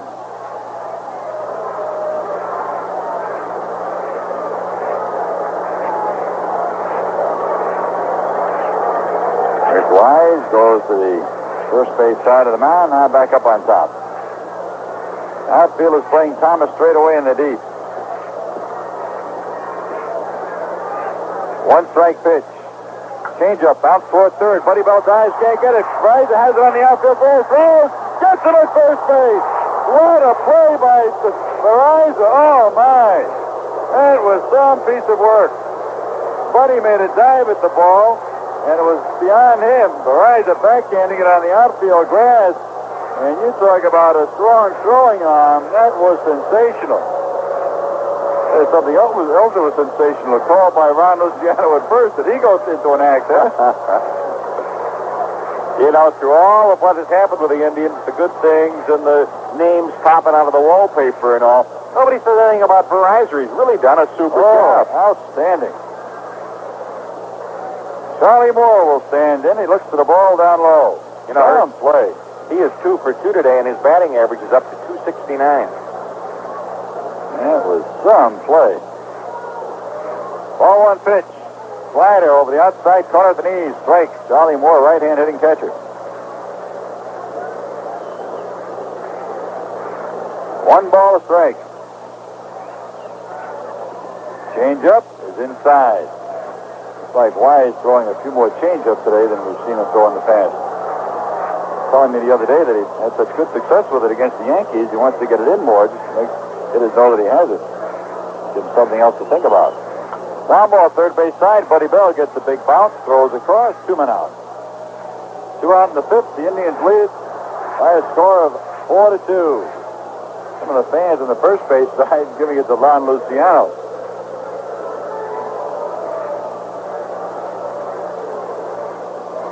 Top of the batting order, Jim Gantner. He has fly deep to left. He has fly to center. Left-hand hitting second baseman.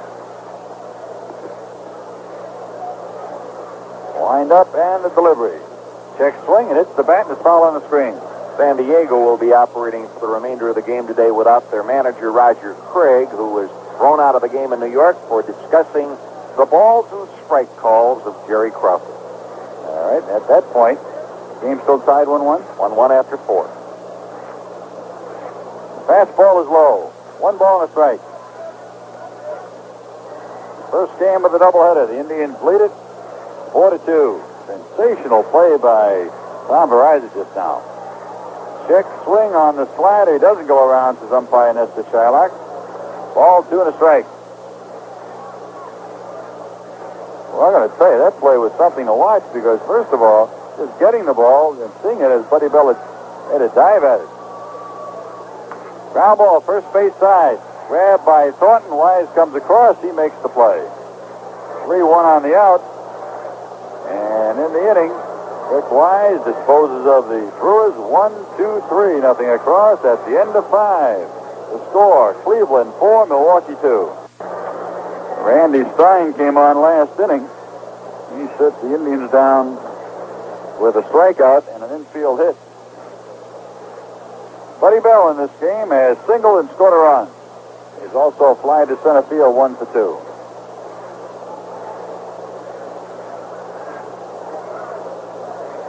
Andy Thornton waits on deck. First pitch, a fastball inside from the side-arming right-hander. Ball 1. Well, that Stein, pretty good size. He throws those arms and legs at you. Bouncing ball, third base side. Money waits for the bounce. He has it. Throws across, but he's out by a step and a half.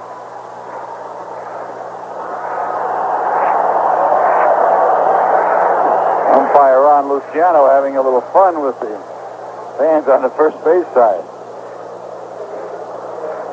Randy Stein will now face Andre Thornton. He has grounded to short. He has singled to center field. Indians with a 2-run lead, 4-2. On deck, Willie Horton. Willie with that oversized lead donut up on the barrel of the bat. Stein delivers. Slider breaks slow and inside. Ball 1.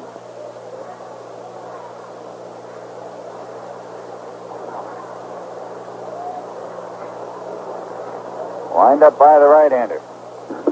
Another slider, this one outside, off the outside part of the plate. 2 balls and no strikes.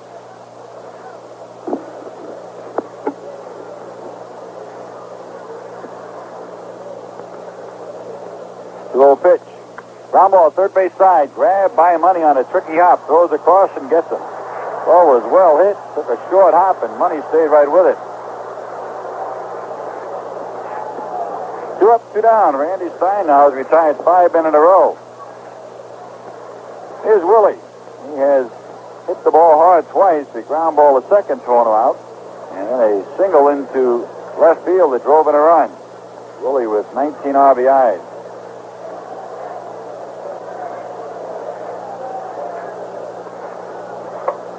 Fastball missed inside at the knees. Ball 1. Randy Stein delivers. Slider missed outside, and Stein looks in to umpire Nestor Shylock. He thought he had a strike. 2-0.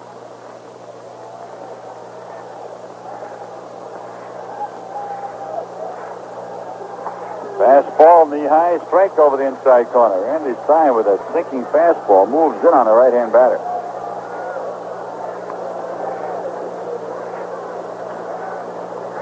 Foul back. This one gets Nestor Shylock on the mask and staggers him. Ball 2, 2 strikes.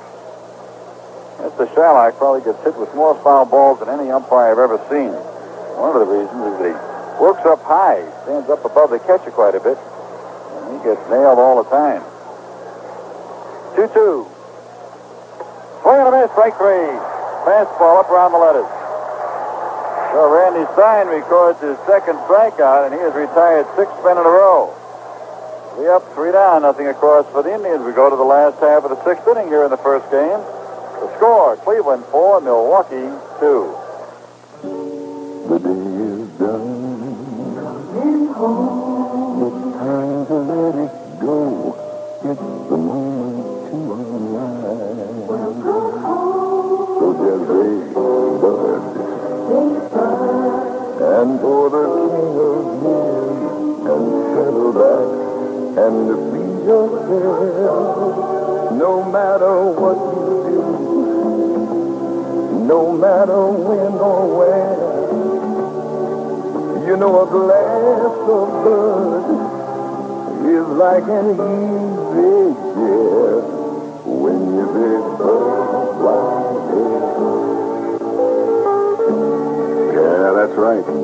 There's nothing like getting home, especially when there's a cold can of Bud waiting for you. When your big bird flies in. Oh, Anheuser-Busch, St. Louis. We go now into the bottom half of the sixth inning. Money Cooper Heisel will come up against Rick Wise. Wise has surrendered 2 runs on 3 hits. One of those hits a boom off the bat of Larry Heisel, his 9th home run of the year. Came after a walk to Cecil Cooper. Don Money has bounced to the mound. He has gone down swinging. Right hand hitting third baseman stands in. A boom. Is that anything like the boom room across from the hotel? No, it's a boom. Oh. Well, Larry Heisel, it was a boom. That was in the stands in a hurry. Fastball down too low, ball 1.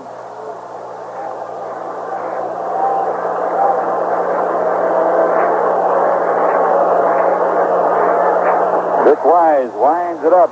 1-ball pitch, curveball. That's toward third. Bell dives, can't get it. Off the glove of Reiser in the left field. Tommy made a lunge at it after Buddy had nicked the ball with the end of his glove, and Tommy slowed it down a bit, but it rolled on the grass into left field. Base hit for Don Money. His first of the game, 4th off Rick Wise. Nobody out in the 6th. Here's Cecil Cooper. He has had a perfect day, a single and a walk. Cecil, a left-hand batter. On deck is Larry Heisel.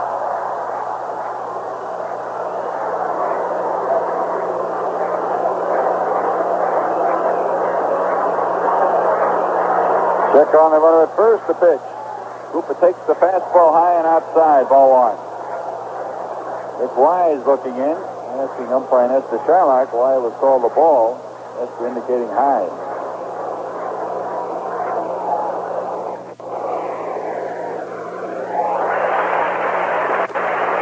Ball 1.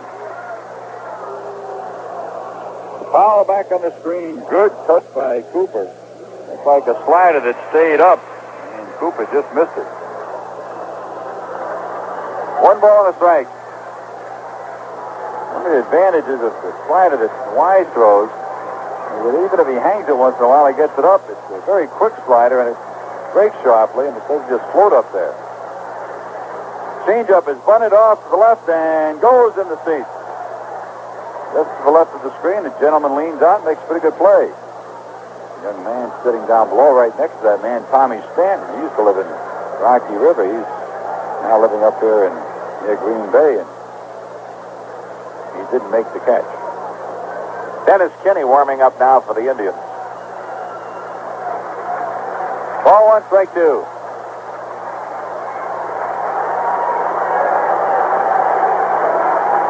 And a pitch. Down too low with a fastball. 2 balls and 2 strikes. Cecil Cooper, he came into the game batting at .315 with 7 home runs and 28 RBIs. At first base, Don Money, nobody out.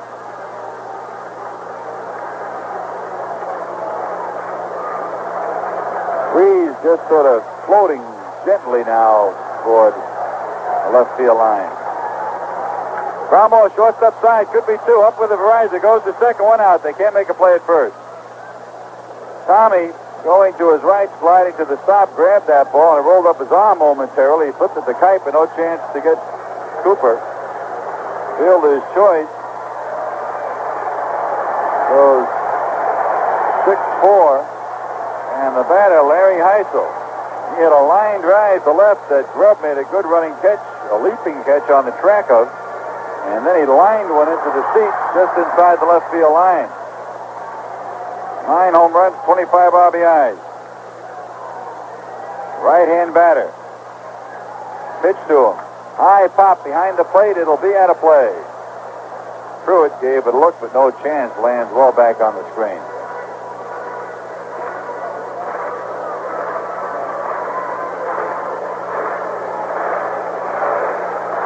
Rick Wise rubbing up a new baseball. Indians lead 4-2 in the sixth. Indians with 2 runs in the third, 2 runs in the fourth. Brewers had their 2 in the fourth. Fastball outside. Ball 1, strike 1. Cooper, the runner at first.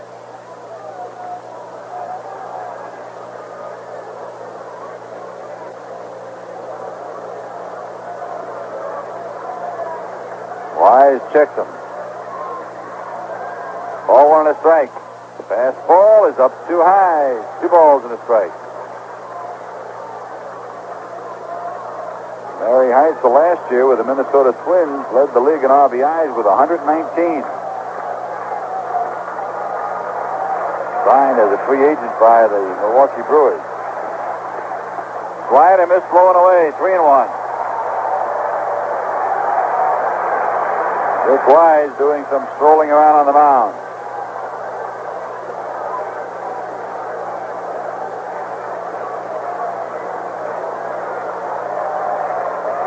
Three balls, a strike. And the pitch. Inside, ball 4. Missed at the letters with a fastball. Heisel limping down to first. Cooper going to second. And heading for home plate, Sixto Lizcano. Lizcano has grounded to Buddy Bell. He has popped to the first baseman, Andre Thornton. Dennis Kinney, the left-hand, is still working in the Indian bullpen. Wayne Kuiper talking with Vic Wise as umpire Charlotte goes out, and he's going to do some housekeeping. Some hot dog wrappers are blown out on the grass all around the mound. Kuiper picks one up. Nestor picks one up. And the batter, Sixto Lizcano. Larry Heisel on at first. He has a bad leg, and he's not able to run very well, so pretty good candidate to be at least forced at second.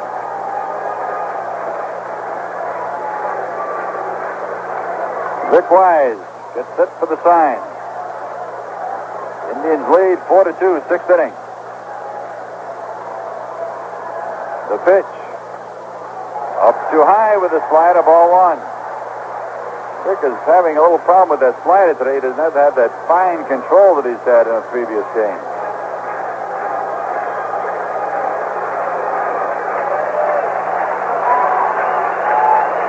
Ball 1. Strike at the knees. Gets the slider down that time. 1 ball, a strike. Dick Davis, the on-deck batter.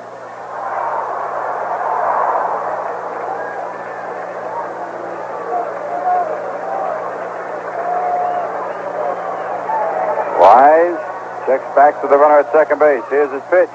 Foul back, goes upstairs and out of play.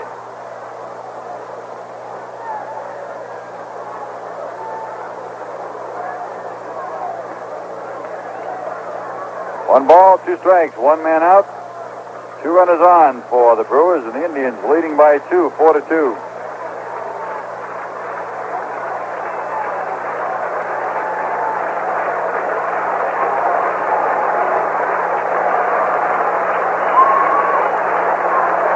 One-two pitch.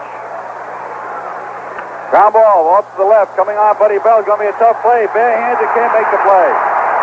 Buddy Bell tried to scoop it with his bare hand, but couldn't hang on. And even if he had, I don't think he could have thrown Lizcano out. That ball was one of those balls that are beaten right down to the dirt, just trickles slowly down the third base side. The bases are loaded. Infield hit for Lizcano.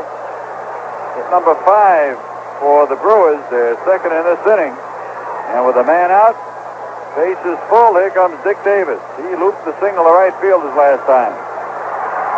Indians leading by 2, but that lead is in peril right now.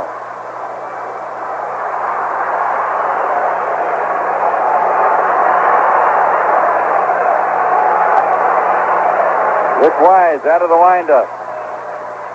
Fastball over the inside part of the plate at the knees, a strike. Opponents are 9 for 36 in bases loaded situations this year, including 1 grand slam homer.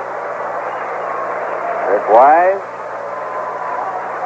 Looking in for the sign. Good lead at third by Cooper. Long drive, left field. Grubb is going back at the wall. It's gone. A grand slam home run.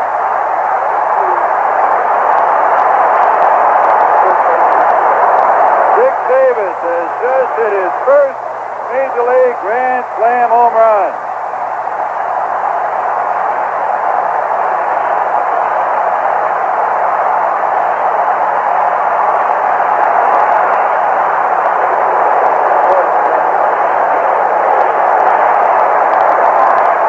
Suddenly here in Milwaukee, the tables are turned.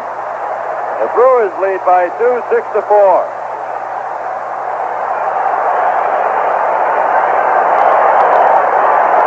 Only one man out here in the sixth inning, Robin Yount, the batter. The fastball is high, ball one. Yount has grounded to short, grounded to third.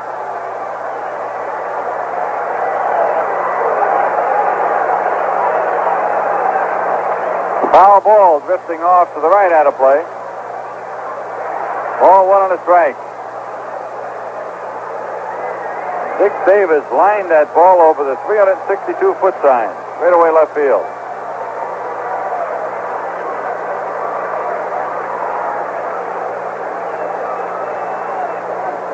Inside, he has to jump back out of the way in a hurry. 2 balls and a strike. For Davis, that was his second home run. Gives him a total of 6 RBIs. 2 balls and a strike on Robin Yount, right-hand hitting shortstop. Ground ball foul past the coach at third. Bob Rogers had to get out of the way in a hurry. Ball 2 strikes. Rick Wise. For Rick, this is his 12th start of the year, more than any other Indian pitcher. He has had 6 complete games. That's high on the staff as well. 2-2 pitch. Ground ball back to the mound on 1 bounce. Grabbed by Wise. Throws to Andre. 2 men are down. Brings along the center fielder, Gorman Thomas, who has struck out swinging and then was thrown out on a sensational play by the shortstop, Tom Ariza, backhanding the ball in the hole. The edge of the outfield grass and gunning him down at first.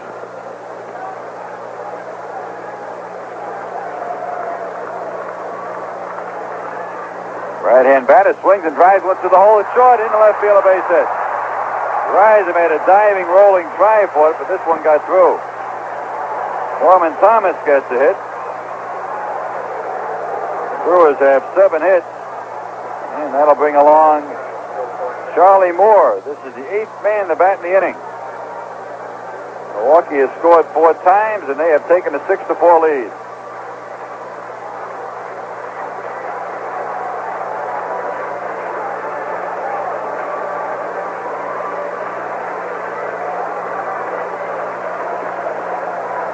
Wide open stance for Charlie Moore, the right-hand batter. Long drive, left field. Grubb is going back. He is at the wall. He comes in a step and makes the catch. Oh, boy, that looked like another one heading in that direction. Charlie Moore flies deep to left. And in the 6th inning, the Brewers send 8 men to the plate. They score 4 runs. 4 hits. No errors. 1 man left. At the end of 6 in the first game of this doubleheader, the score, Milwaukee 6 and Cleveland 4. Only the rich can afford to buy elsewhere. That's a little slogan that I've made up. This is Dave Smith of Dave Smith Ford. And that is right. Only the rich can afford to buy elsewhere because we will save you money on a new Ford, car, or truck.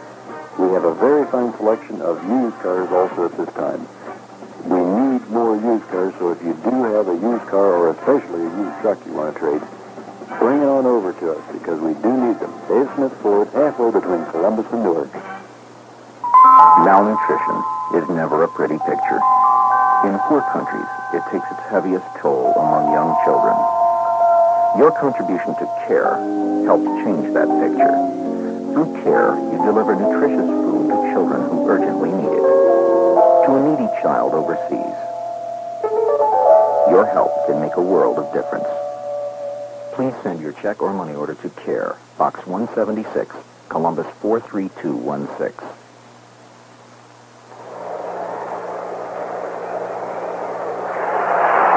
Well, it's the top of the 7th inning, and the Indians suddenly discover they're on the short side of the scoreboard.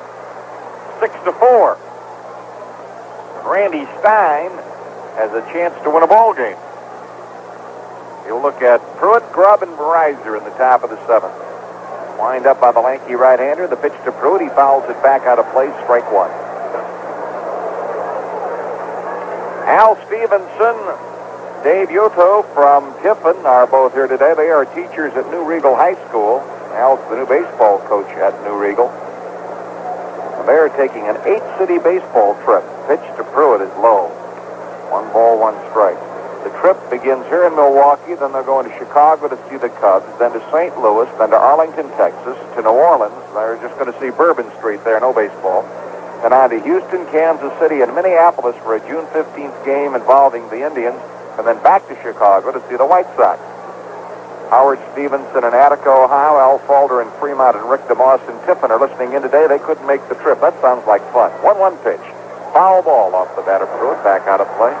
1 ball and 2 strikes. Also, Mike Mix and Craig Mix of Pettisville and Sandusky, Ohio, respectively, were in Chicago yesterday to watch the Cubs beat the Braves. They're here in Milwaukee today, hoping the Tribe can duplicate the effort of the Cubs. It's going to take some swinging of the bats because the Brewers lead 6-4 in this, the 7th inning. Ronnie has bounced to third, doubled, and drove in a run. He wraps one off the pitcher who's hurt. Ball rolls towards second. Pruitt beats it, and Stein is hurt. He's on the ground. It caught him on his pitching hand. Oh, he got nailed with that shot. Stein walking behind the mound. George Bamberger and Kurt Ray, the trainer, are out there. Pruitt sizzled one up the middle. It nailed the pitcher. He dropped like a shot. Ball rolled over towards second base. Gantner retrieved, but it had no play on Pruitt. Ronnie's second hit of the ball game, second off Stein, 9th by the Tribe in the contest. And now they're calling to the bullpen to warm somebody up. It would appear from our distance that he took that shot right on the pitching hand, on his right hand. Oh, a delay here while they tend to the pitcher, Randy Stein, and they're going to heat somebody in the bullpen. That's Bill Castro.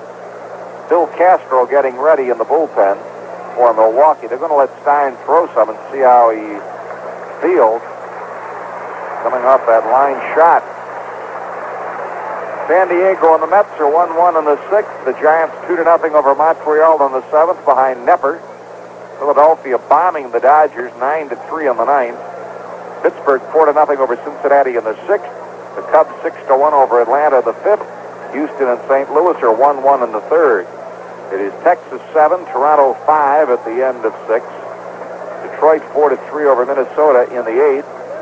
And Kansas City 4-2 over the White Sox at the end of 4. So Bill Castro is warming up as they let Randy Stein check out his right hand. He took a line drive right on the hand. Dropped him like a shot. Ball was retrieved by Gantner, but with no chance for a play. Pruitt is on with a hit.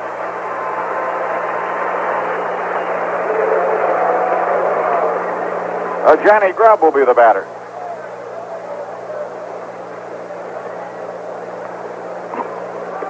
John today has walked and scored and bounced to second base. We're at the top of the 7th. Milwaukee leads 6-4. Stretch by Stein, the pitch to Grubb, and Johnny fouls one back to the left of the screen, strike one.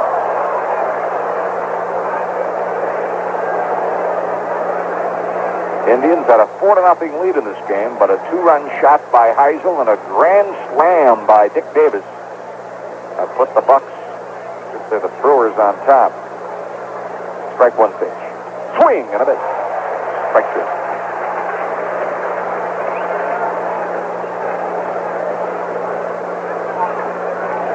Stein still strolling out behind the mound. Boy, Herb, he took that line drive full force on his pitching hand. Yes, he did. Hopefully it hit him on the palm someplace where it didn't do any, serious damage. Throwing the ball all right. Here's the stretch. 2-strike pitch. Johnny takes inside. 1 ball, 2 strikes. Stein looks in. He thought he had a strike.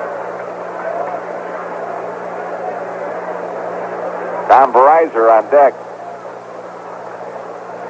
Pruitt leads at first. Here's the 1-2 pitch. Grubb takes outside. 2 balls, 2 strikes. Indians have had 9 hits in this game. Kuiper singled home a run in the third. A double play grounder brought home another. Hits by Bell, Thornton, and a double by Pruitt. There's a foul ball right over our heads into the upper deck back down on the screen. 2-2. That barrage of 4 hits in the 4th inning scored the other Indian runs.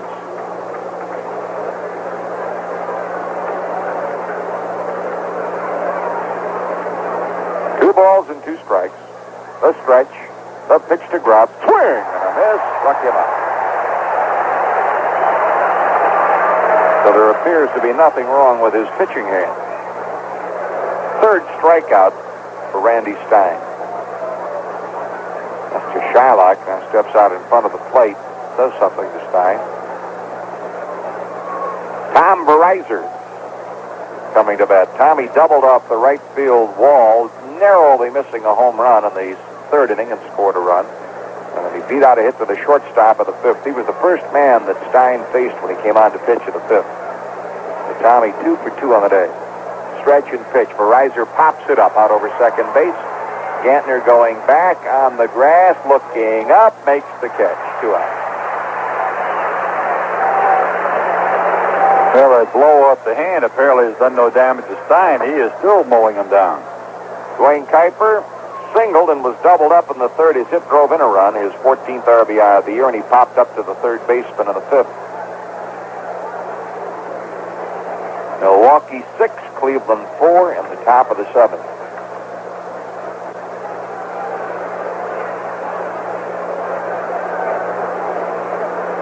The stretch by Stein, checks Pruitt at first. Pitch, Kuiper hits a high fly ball to center field. Thomas back, turns, looks, waits, makes the catch. Sides retired. No runs and a hit with a man left. At the end of 6 1/2 innings of play, Milwaukee 6, Cleveland 4. The day is done.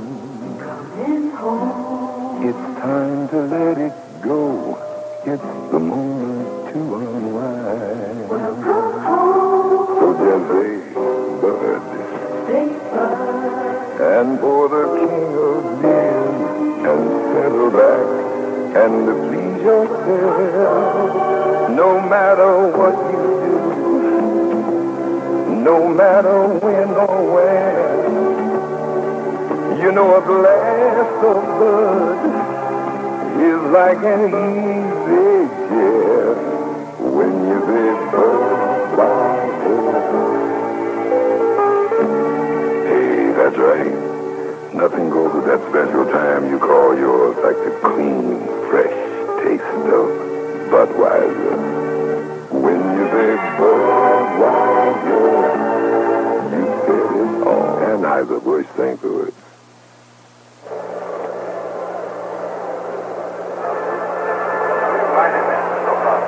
Home half of the 7th inning. Gantner, Money, and Cooper, the top of the Milwaukee order. Wise has served up 2 I wish I had him back balls today. Yes, sir. Home run to Heisel with a man on, and a home run to Dick Davis with the bases loaded.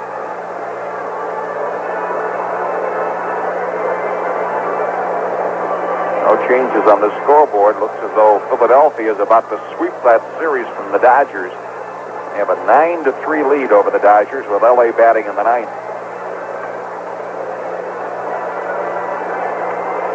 Poor old Charlie Strasser sitting back there in Cleveland this afternoon probably got that word. Slumped back in his chair. He, along with Tom Lasorda, actually do bleed Dodger blue. Charlie, of course, before he came with the Cavaliers, was the trainer in the Dodgers organization for a number of years.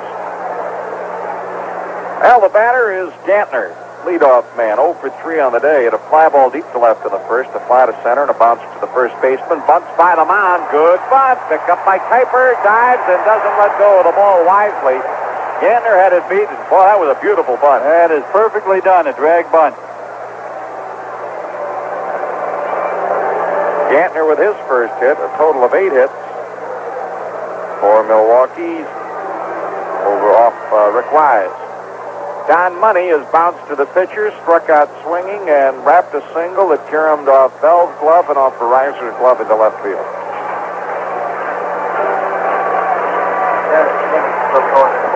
Dennis Kinney heating up again for the Indians in the bullpen. Stretch by Wise, checks the runner. There goes Gantner, and Money drives one into right field down the line, going into the corner.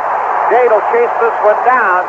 Gantner around third. He will score, and Money at second base standing with a double, and it is 7-4. And here comes Jeff Torborg. And Jeff Torborg getting to the mound.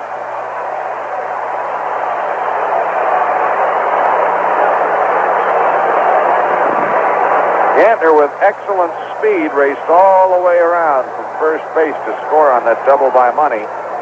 Money's 16th run batted in. And that's going to be all for Rick Wise. Rick Wise ends up going 6 innings plus 2 men here in the 7th.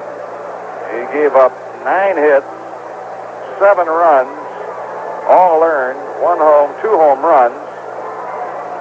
He walked 2, he struck out 2, and Herb, this is really about the first time this year that Wise has been pounded. That is right. The first time he's really been hit hard. He had one game in California where he had to struggle a little bit, but not this bad. It looked like, Joe, that he just had trouble getting his slider down. He had a lot of balls up today, and that's not the way he pitches. We'll have the word on Dennis Kinney after we take this timeout. You know, listening to Major League Baseball on 3WJ is a great way to follow the national pastime. But to really appreciate the game and the players' talents, at least once in a while, you should see a game in person.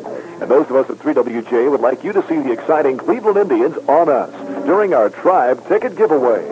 All you have to do is send us your name, address, and phone number. And every Monday, Wednesday, and Friday during the noon news, we'll draw a name to win 2 tickets to an Indians home game of your choice. If your name is drawn, your tickets go into the mail that same day. And we won't stick you out in the left field bleachers, but in box seats, so you'll be right next to the action. To enter, send your name, address, and phone number on a postcard or letter to Tribe Tickets, 3WJ, P.O. Box 373, Johnstown, Ohio, 43031. Again, that's Tribe Tickets, P.O. Box 373, Johnstown, Ohio, 43031. To win 2 box seat tickets to a Cleveland Indians baseball game of your choice. Entries are limited to 1 per week, so enter today and let 3WJ take you out to the ball game. The left-handed Dennis Kinney is making the scene. Dennis, for the 17th time coming out of the bullpen, that's the most appearances of any Indian pitcher. He has saved 5 games. That is also high for the Indian staff. Dennis with an earned run average of 4.26. He has not won a game. He's lost 2. And in 31 2/3 innings, 28 hits off him. He has been charged with 15 earned runs, walked 11, struck out 18. Kinney, 6'1", 170 pounds, 26 years old. He attended Bowling Green State University. He was born in Toledo, and he now makes his home in Temperance, Michigan. So Dennis Kinney on here in the 7th inning and trying to slow down the Milwaukee Brewers. They have erupted here this afternoon, scoring 7 runs. They've had 9 hits, including a couple of home runs, and one of those home runs a grand slammer. Herb, interestingly enough, the Yankees are going to throw Gullett this afternoon in Oakland, and he will be opposed by John Henry Johnson, the kid that the Yankees knocked out in the first inning Monday. That's right. He night. pitched Friday night. He's coming right back on this Sunday afternoon. Of course, Don Gullett has not pitched for some time. He's had trouble with his shoulder. So the Yankees getting 2 of their pitches off the disabled list in less than a week. Pittsburgh 4-0 over the Cincinnati Reds, with the Reds batting in the 6th inning of play. It is Kansas City 4, the Chicago White Sox 2. Kansas City batting in the 5th at Kansas City. Having a wild affair up in Toronto this afternoon. It is now in the 9th inning of play. Texas is leading 9-5.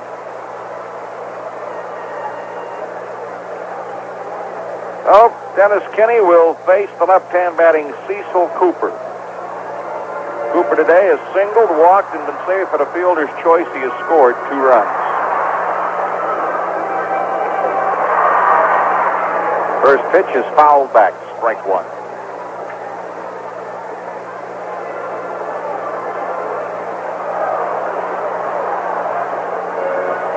Seven to 4, Milwaukee in the 7th inning of play. Stretch by Kinney, and the pitch to Cooper. Gonna bunt. Does. Third base side on the grass. Pick up by Bell. Bare hands it over to first. Not in time. Another good bunt.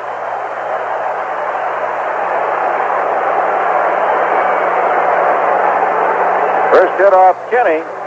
10 hits for the Brewers. And the third base on the bunt goes Don Money. And suddenly everything Milwaukee does is right. They've had 2 bunt base hits in this inning.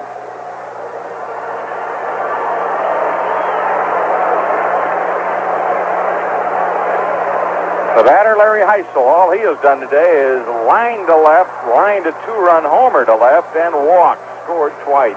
Rode home on Davis grand slam in the 6th. Pitch, swinging a foul to the screen, strike 1. Money at third, Cooper at first. There's still nobody out.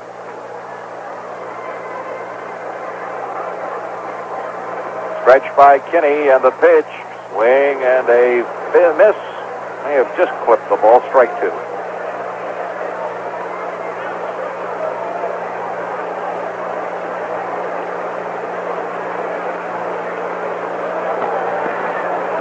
Seventh inning.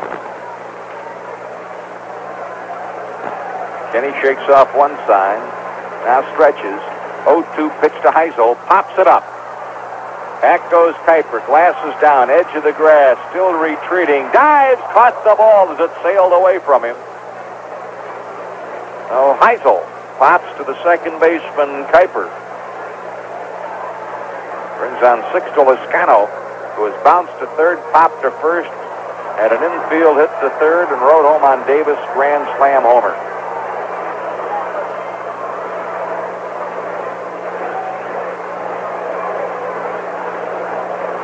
Seven to 4. Milwaukee leads, and Milwaukee still at bat here in the 7th inning. Talk about a pretty good matchup. Dennis Eckersley will be pitching today for the Boston Red Sox, and Frank Tanana for the Angels. Remember a game they hooked up in last year. That's right. Pitch. Blowing inside, ball 1. That was a game that Dennis pitched his no-hitter. I think Tanana only gave up, 2 or 3 hits? 2 or 3, yeah. Stretch by Kinney. Runners at first and third. Pitch to Loscano is a strike to even the count at 1-1.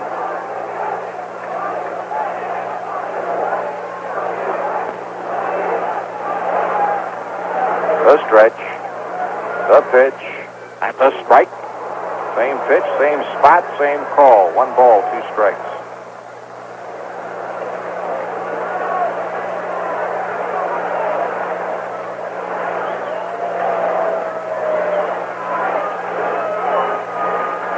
The look, the kick, the pitch, inside. 2 balls, 2 strikes.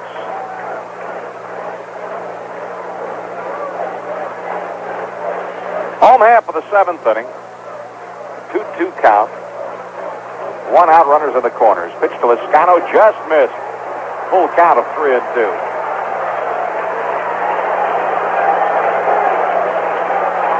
Seven runs, 10 hits, no errors for Milwaukee. 4 runs, 9 hits, no errors for the Indians. Here's the stretch by Kinney and the pitch. Loscano takes high, ball 4, and the bases are loaded. And look who's coming up again. Davis. Well, it's been done before, but not very often.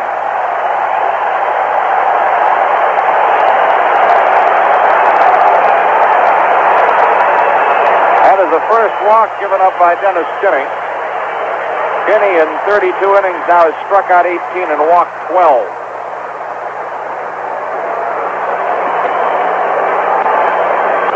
Dick Davis. Milwaukee has had 4 Grand Slam homers this year. Pitch to Davis. Strike to the inside corner with a curveball. Strike one. Money at third. Cooper at second. Lascano at first. There's one out. The stretch. And the pitch. Low. 1 ball. 1 strike. Robin Yount on deck. Davis came to bat with the bases loaded in the 6th and slugged one.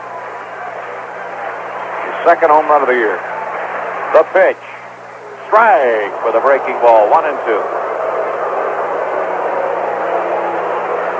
Home half of the 7th inning. Milwaukee leading 7-4. Bases loaded and 1 out. It began with a bunt single by Gantner, then a double by Money sent the 7th run home for Milwaukee and ended Wise' work for the day. And the Brewers loading them up now. There's a high fly ball to right field. Dade racing back toward the corner, getting under the ball, makes the catch. Money tags at third. He comes to the plate. Cooper goes over to third, and it is an 8-4 game. Sacrifice fly ball to right field by Davis. Lascano held at first.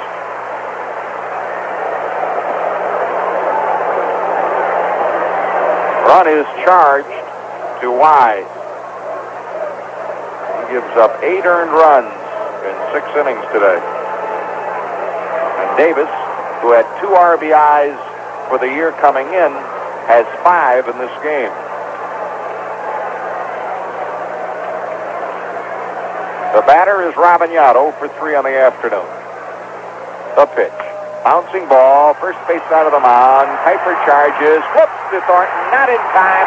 Runs scores, there goes Lascano to third, and it is a 9-4 ball game.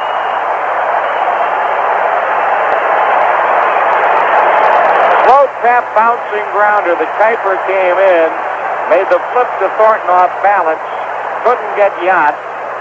Lascano kept right on chugging to third, and Cooper scores. Robin Yount's 9th RBI, 2nd in the series. It is 9-4 Milwaukee. Gorman Thomas, 1 for 3 on the day, had a single in the 6th inning. Kicking the pitch, fastball low, ball 1. That run is charged to Dennis Kinning.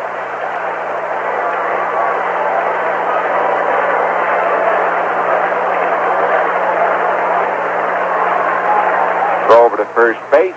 Yount is back to the bag. Lascano at third. Yount at first. 2 outs. Brewers with 2 in the 4th, 4 in the 6th, 3 in the 7th for a 9-4 lead. The pitch. Long drive to left field, drop back at the wall, looking up, it is gone. 10 home runs for Gorman Thomas.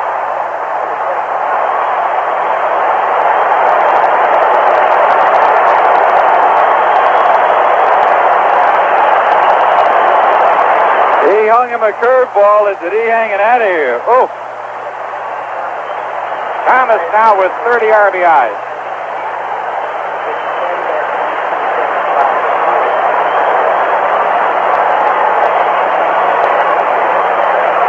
Well, what is it, Herb? If you're going to get this out of your system, you might as well do it all at one shot. They're getting a lot out of the system right now. Woo. Here's the first pitch to Charlie Moore. It's a strike of the knee, strike 1. It is now 12-4 Milwaukee.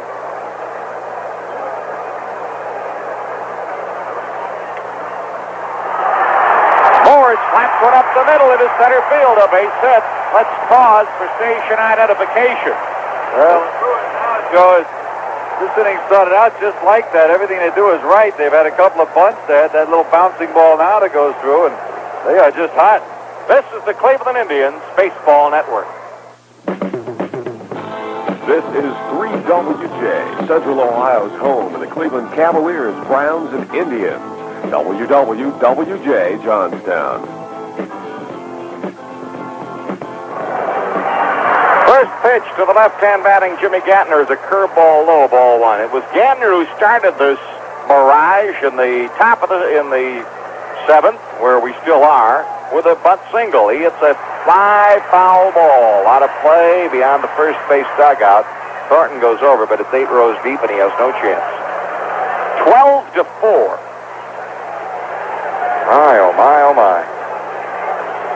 8 runs off Wise, and now 4 runs off Kinney. Brewers have had 3 home runs in the game. They've all come with at least 1 man on base. And as the 3rd home run this year, Kinney has surrendered. The pitch, Gantner takes low, 2 balls and a strike.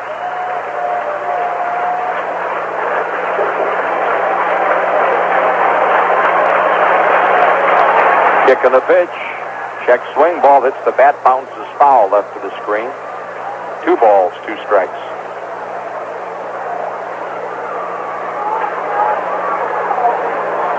Our traveling secretary, Mike Segge, said he'd like to have a nice long game this afternoon, but I don't think this is what he had in mind. Pitch, bouncing ball to the first baseman, Thornton, steps on the bag, and mercifully, the inning is over. But the Brewers go crazy in the 7th inning of play. A total of 6 runs on 6 hits and a walk with 1 man left. And at the end of 7, Milwaukee 12, Cleveland 4. 3WJ presents the Columbus Jackpot Program with over $500 in gift certificates for you. A number of people are being called by telephone to receive this fantastic offer. You may be called today.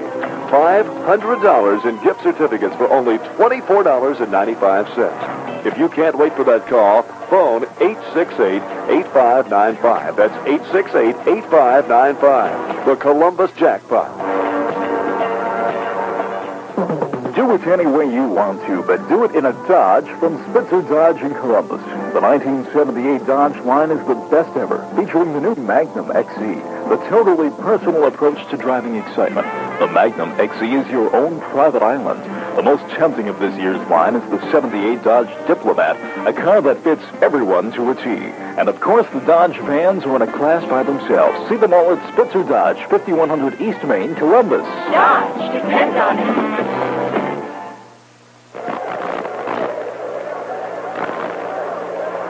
Well, elsewhere, San Diego just hit the Mets with 4 runs in the 6th. It is 6-2. San Diego with Gaylord Perry pitching today.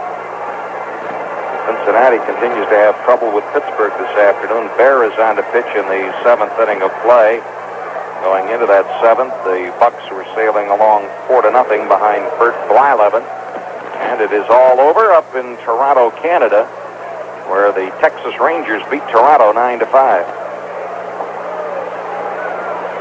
Here it is the top of the 8th, and the Indians are trailing 12-4. And the first pitch to Paul Dade is high, ball 1. Paul singled in the first inning, was caught stealing. Wrapped into a double play in the 3rd and struck out swinging in the 5th. The pitch is a high fly ball to right field. Toscano starts back, now stops, waits, and makes the catch. 1 out. The Milwaukee Brewers have erupted in this first game of a doubleheader.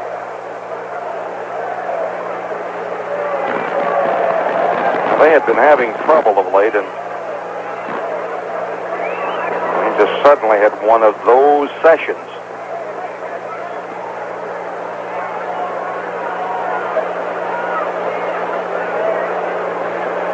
The pitch, Manning hits a fly ball left field. That's going to drop in for a hit. Davis over quickly, cuts it off in the gap, and Rick Manning is on. And for Manning, that is his first hit of the day. And is now at 10 hits in the ballgame. 7 of them off the starter Caldwell and 3 off Randy Stein.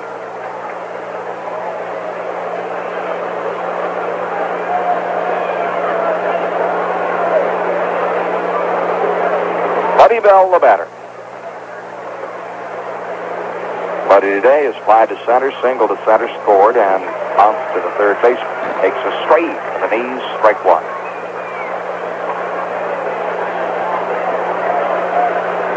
Taking the pitch, Bell has the ball, hit the bat on a check swing, and bounce foul on the first base side. Strike 2.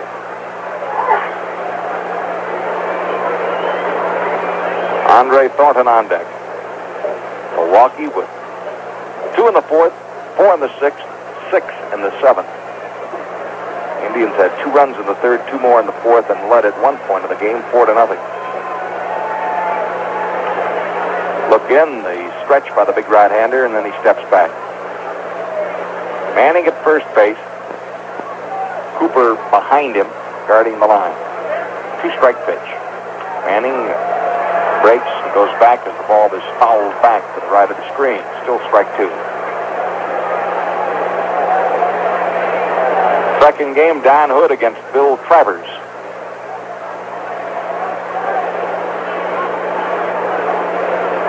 Stretch by Randy Stein. The pitch to Buddy. Fouls it back on the screen. Still 2 strikes.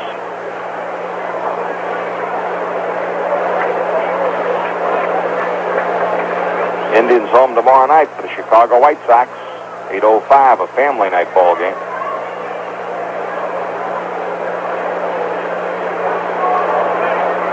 Game delayed a half hour due to national television. Here's the 0-2 pitch. Pitch is low, 1 ball, 2 strikes. I think the ball hit the bat, Joe, and bounced out of the glove. Still 2 strikes. All right. 0-2.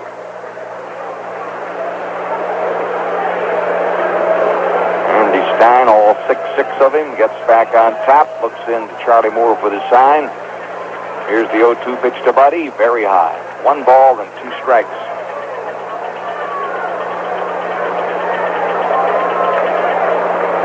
Tigers defeated Minnesota this afternoon, 6-4. Morris over Zahn. Stretch, and the 1-2 pitch. Bell wraps a foul back. That's deep into the chairs to the right of the screen. The count is 1-2. The Milwaukee Brewers going long ball today. Heisel a 2-run shot. Davis a grand slam. Thomas a 3-run clout. 12-4. The stretch. 1-2 pitch to Buddy. Bell hits a drive into left center field. That's going to be in there for a hit. Thomas over. Cuts the ball off of the gap. Manning racing for third. He's there, and Bell goes down to second base. That's what gives managers gray hairs. Thomas had no way in the world he could throw anybody out at third. And by throwing to third, he allowed Buddy to go to second. Second on the throw. Oh, the Indians with runners at second and third with 1 out. 4 hits off Stein, a total of 11 in the ball game. Buddy's 2 for 4 on the afternoon. Andre Thornton has bounced to short, singled and scored, bounced to third. 1 for 3 on the day, and 4 for 11 in the series. First pitch to Andy is low, ball 1. There is action now in the bullpen. Bill Castro is up.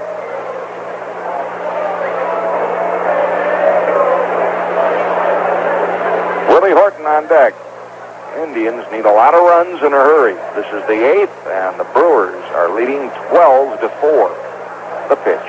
Horton hits a long drive to left center field. Thomas going back. It is gone. Home run. 12-7. And the ball is flying. Well, those 2 missed extra points could hurt. It's the 3rd home run of the series for Andre, and he now has 30 runs. Now in the bullpen, Bill Castro is up.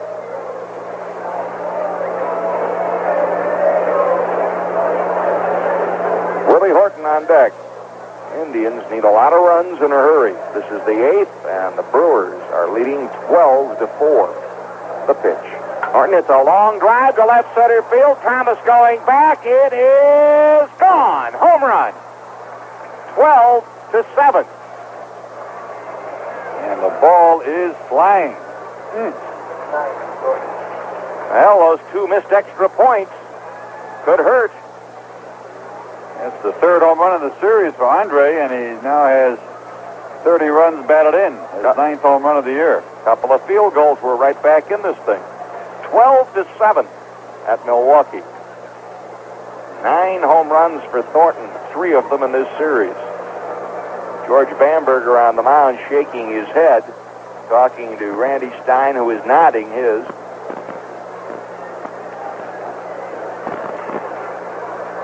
Hamburger's had his say and heads back into the dugout.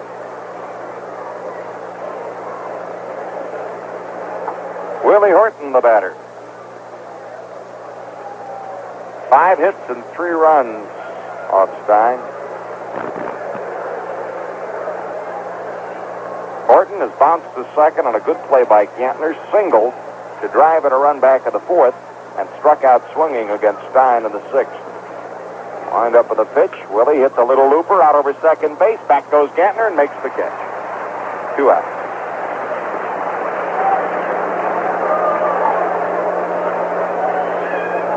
Pruitt, the batter.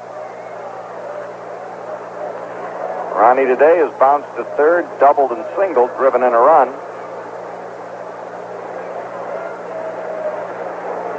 "11 home runs in this series so far. 6 for the Brewers, 5 for the Indians. Wind up and the pitch. Pruitt takes high, ball 1. Bruce Zemlinski just finished graduate school at Cincinnati, working in Beloit, Wisconsin. Stopped by to say hi. Swinging a foul back. 1-1 the count. Johnny Grubb on deck. It is a 12-7 ball game. There have been 25 hits in the doubleheader first game. Stein delivers to Pruitt. Ronnie takes the strike. The count is 1-2.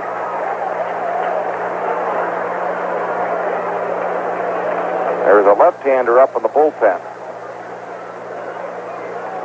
Could be Augustine. Not Castro. Pitch is high. Could be Augustine because they said they would use him in relief today. Just can't pick up that number behind that shed. Here's the 2-2 pitch to Ronnie. Pruitt chops at an inside pitch and bounces it in one hop back to the mound. Stein guns it over to first. Pruitt's gone, and so are the Indians.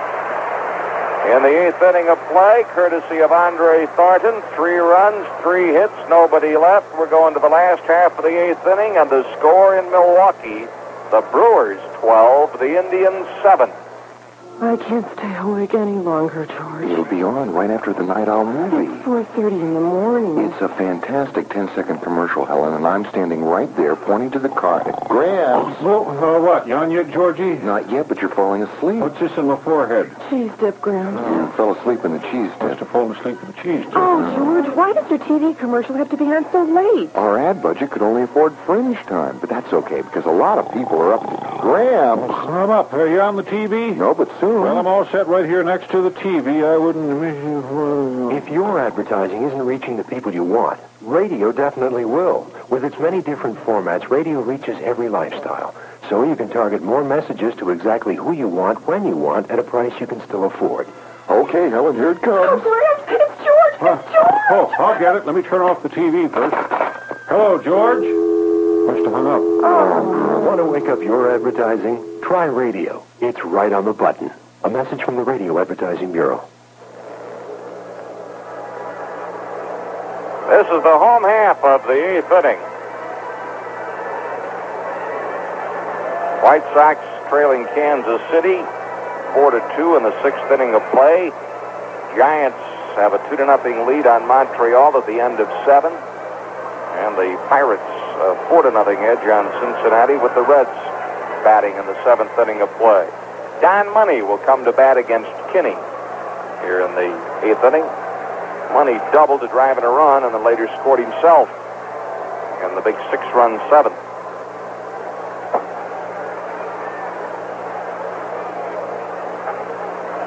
Cubs 6, Atlanta 4 in the 8th. Pitch is a strike from Kinney to the right-hand batting Don Money. Strike 1. Next pitch, high pop-up, first base side. Thornton back along the foul line, calling for it, and makes the catch. Kuiper hangs on to him to keep him from falling down, and Dade hangs on to Kuiper. 1 out.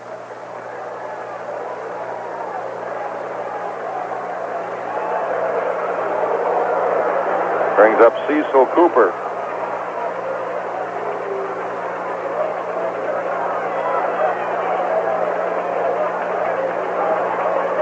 First pitch fouled back on the roll, strike one.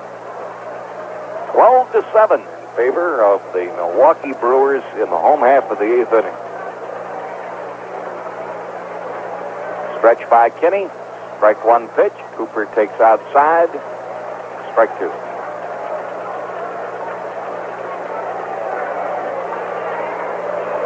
The stretch and the 1-1 pitch. That is low. Ball two. Strike one.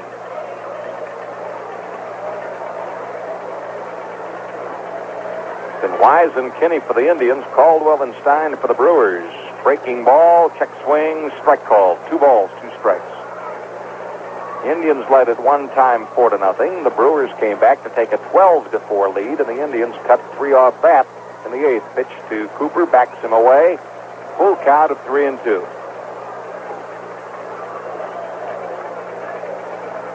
Kinney throws again, outside. Ball 4. And as Kinney has walked his second man, total of 4 by Indian pitching, here comes Heisel. Larry lined to left. Grubb had to jump up and make the catch of the warning path. Then he homered one into the seats and left with a man on in the 4th. Walked and scored on Davis' grand slam homer in the 6th and popped up to the second baseman in the 7th. That was his only at bat against Kinney. Pitch, high pop fly ball right field. Date starts in, goes back, glasses down, looking up, makes the catch. 2 outs. And that brings to bat Sixto Lezcano. Lezcano has bounced to third, popped to first, had an infield hit in the 6th inning, and walked in the 7th. Each time he's been on base, he has scored.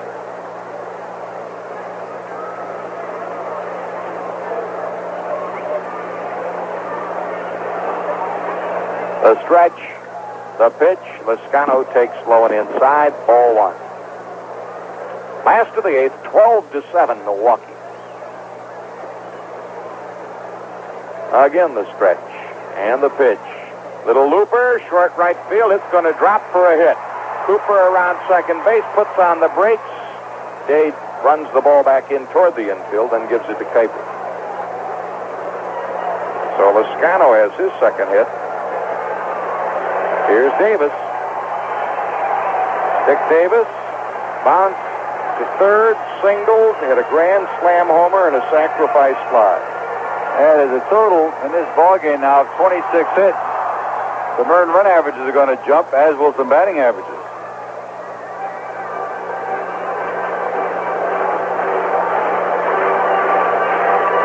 Look for the sign by Kinney. The stretch, the pitch, wrapped hard but foul right by the third base coach, Bob Rogers. Strike 1.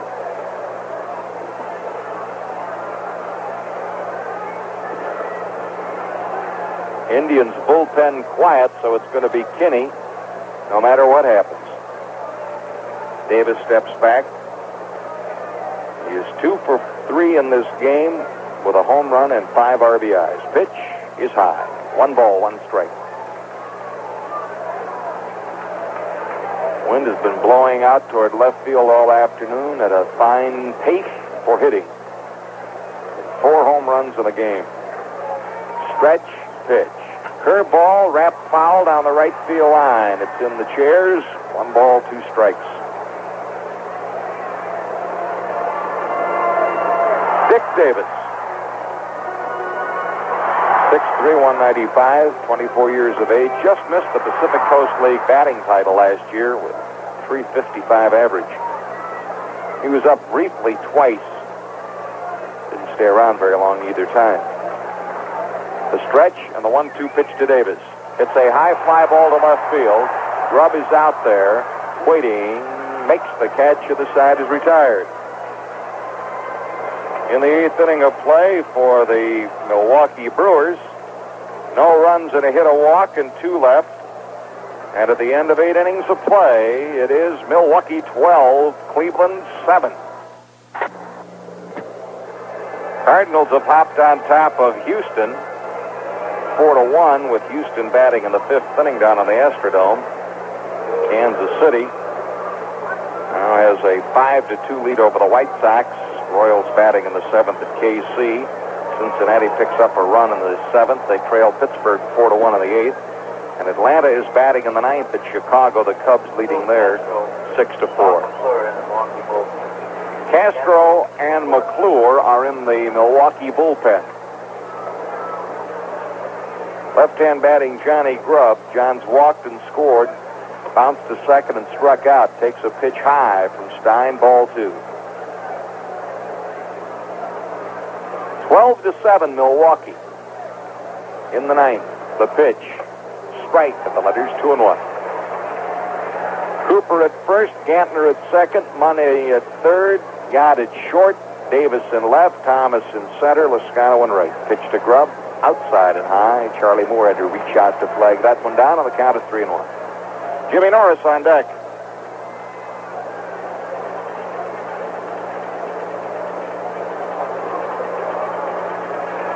Norris would be batting for Tom Verizon. Here's the 3-1 pitch. Low, ball 4. So the 9th inning opens with a walk. John Grubb walks for the first time, second time really. Second walk. And here is Jimmy Norris.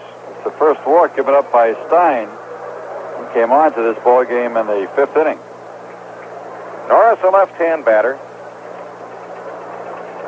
Jim is hitting .276 with 1 homer and 7 runs batted in.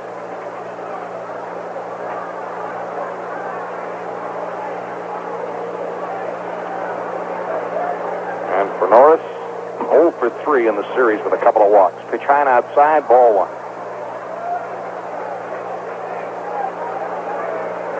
Stein trying to finish it up. Indians have a runner at first and nobody out, trailing by 5 runs. Pitch to Norris. Strike to the outside corner. 1 ball, 1 strike.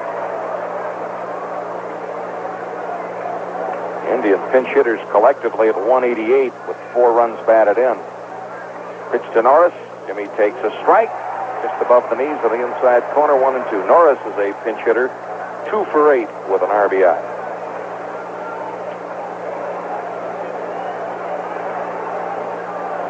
Grubb leading at first base. Cooper playing behind him. 1-2 pitch to Norris, and Jimmy checks swing, bouncer, slowly tap, Money to his left, flips over to Gantner for 1. No chance for Norris at first. Fielder's choice, 1 out. Nice play by Money on a slowly hit baseball.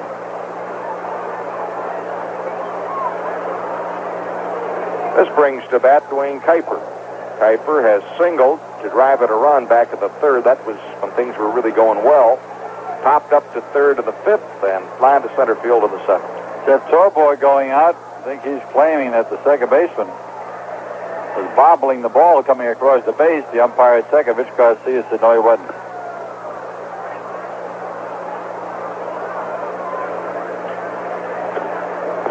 So, Brandy Stein will work on the left-hand batting, Dwayne Kuiper. 9th inning, 1 out and 1 on. Pitch is outside, ball 1.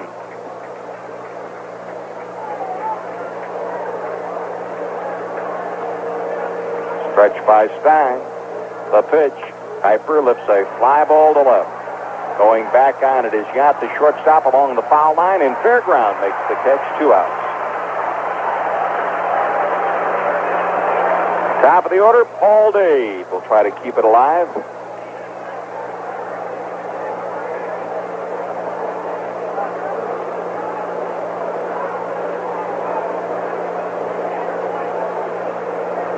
Two outs in the 9th with a runner at first base. Dade today is singled, wrapped into a double play, struck out and fly to right. 1 for 4. 5 for 13, 5 for 12 in the series. Norris leads at first base. Pitch to Paul is a fastball inside, ball 1. 12-7 Milwaukee. Brewers have out hit them 14-12. It has been an errorless game. 1-0 pitch. Dade takes low and inside, ball 2. Caldwell and Wise were the starters. Stein has been pitching since the 5th inning. 2-0 pitch. Low, ball 3, 3-0. Stein has made one big mistake, and Andre Thornton slammed it out of here. His 9th home run of the year with 2 men out in the 8th inning. Brewers have had 3 home runs in the game. Pitch today, backs away, takes a strike. 3-1. All 4 home runs in the game have come with at least 1 man on base. Here's the 3-1 pitch today. Ball wraps it into center field. Solid hit. Norris, the second base, turns, hangs on, and the Indians have runners at first and at second with 2 out on the 9th, and here comes George Bamberger. Dade with his second hit of the ball game. 13 hits. Call for the left-hander, McClure. So in the 9th inning of play, a change is made, and Randy Stein ends up working 4 2/3 innings. Has thus far given up 6 hits, 3 runs, including a home run. Walked 1, struck out 3, and the new pitcher will be the left-hander Bob McClure, and we'll tell you more about him after this timeout. You know, listening to Major League Baseball on 3WJ is a great way to follow the national pastime. But to really appreciate the game and the players' talents, at least once in a while, you should see a game in person. And those of us at 3WJ would like you to see the exciting Cleveland Indians on us during our Tribe Ticket Giveaway. All you have to do is send us your name, address, and phone number. Then every Monday, Wednesday, and Friday during the noon news, we'll draw a name to win 2 tickets to an Indians home game of your choice. If your name is drawn, your tickets will go into the mail that same day. And we won't stick you out in the left field bleachers, but in box seats, so you'll be right next to the action. To enter, send your name, address, and phone number on a postcard or letter to Tribe Tickets, 3WJ, P.O. Box 373, Johnstown, Ohio, 43031.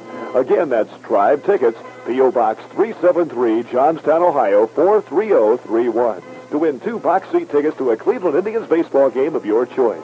Entries are limited to 1 per week, so enter today and let 3WJ take you out to the ball game.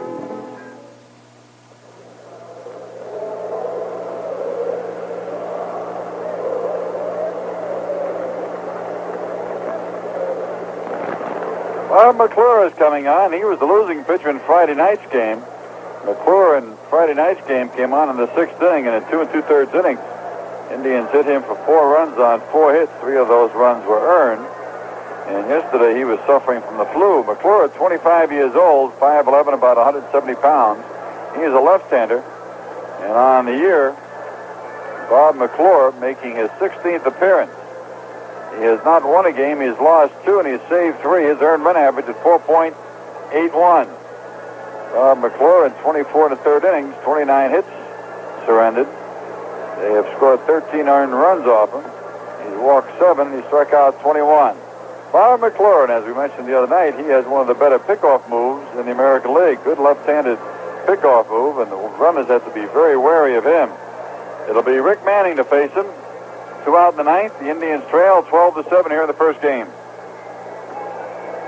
Second game, it'll be Hood against Travers, and they have already told us there'll be just 20 minutes between the 2 games, so as soon as we get done with this thing, we're going to wrap it up as fast as we can and shoot it back along the network line, so don't anybody run too far. Those West Coast games are now all underway. Boston at California, scoreless in the 2nd inning. Eckersley against Tanana. New York at Oakland. Gullett against Johnson. Baltimore at Seattle. Flanagan against Pohl. Manning at bat. Rick has struck out, bounced to second, fouled out, and singled. Scored on Thornton's home run in the 8th. 2 on, 2 out of the 9th. 12-7 Milwaukee. McClure's pitch to Manning. It is a strike. The letters strike 1.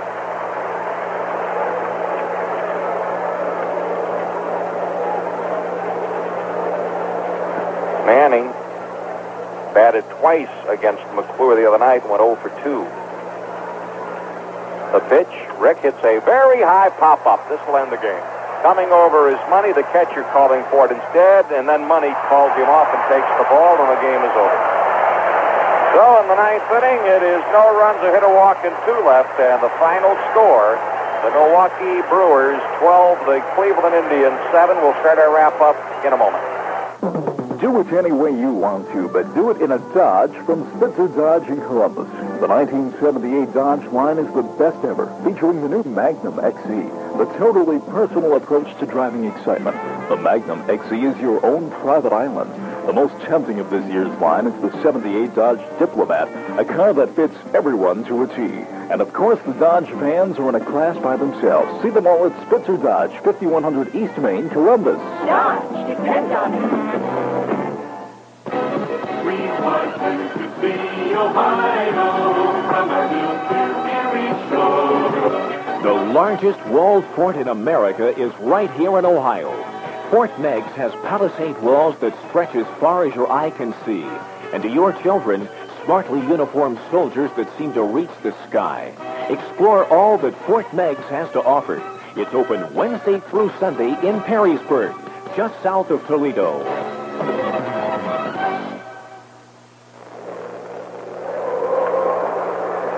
Well, here's the story on the first game. Milwaukee, 12 runs, 14 hits, no errors, 6 left. Cleveland, 7 runs, 13 hits, no errors, 4 left.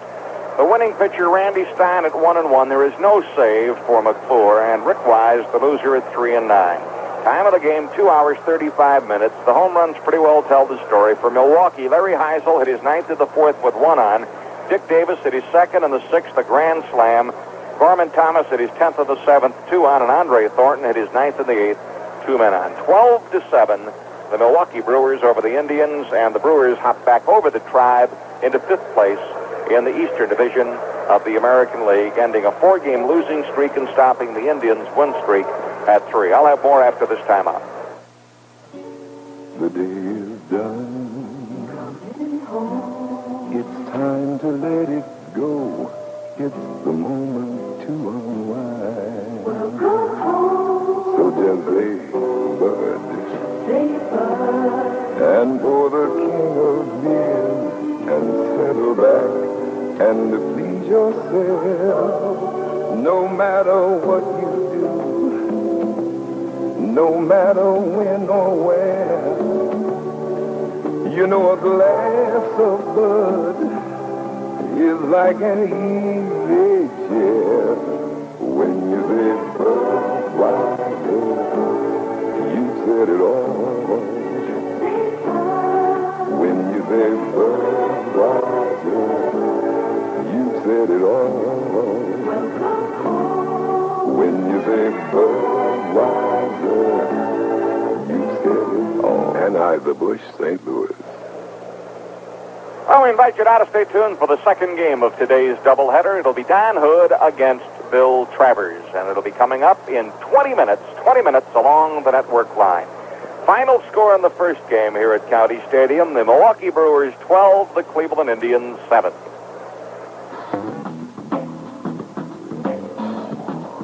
Cleveland Indians baseball on 3WJ. Indians baseball brought to you by Mike Mosher's certified station in Mount Vernon. Why not pamper your car? Ostrander Chevrolet on Harcourt Road just south of Mount Vernon. By Shoemaker Tool Rental with 2 locations in Columbus and Lancaster. Maz's Restaurant in Mount Vernon. The word quality is synonymous with Maz's. Dave Smith Ford, 10 minutes east of Columbus on Broad Street. Barney's at the corner of Beck and Mohawk in German Village. Mail Pouch Chewing Tobacco. Anheuser-Busch, brewers of Budweiser, the king of beers. There's no better way to relax than with the easy taste of Budweiser. By Spitzer Dodge, 5100 East Main in Columbus. And Marco Polo Lounge on West 5th Avenue in Columbus. Across from North Star, 3WJ, and Cleveland Indians baseball. An exclusive of your Total Sports station in Central Ohio.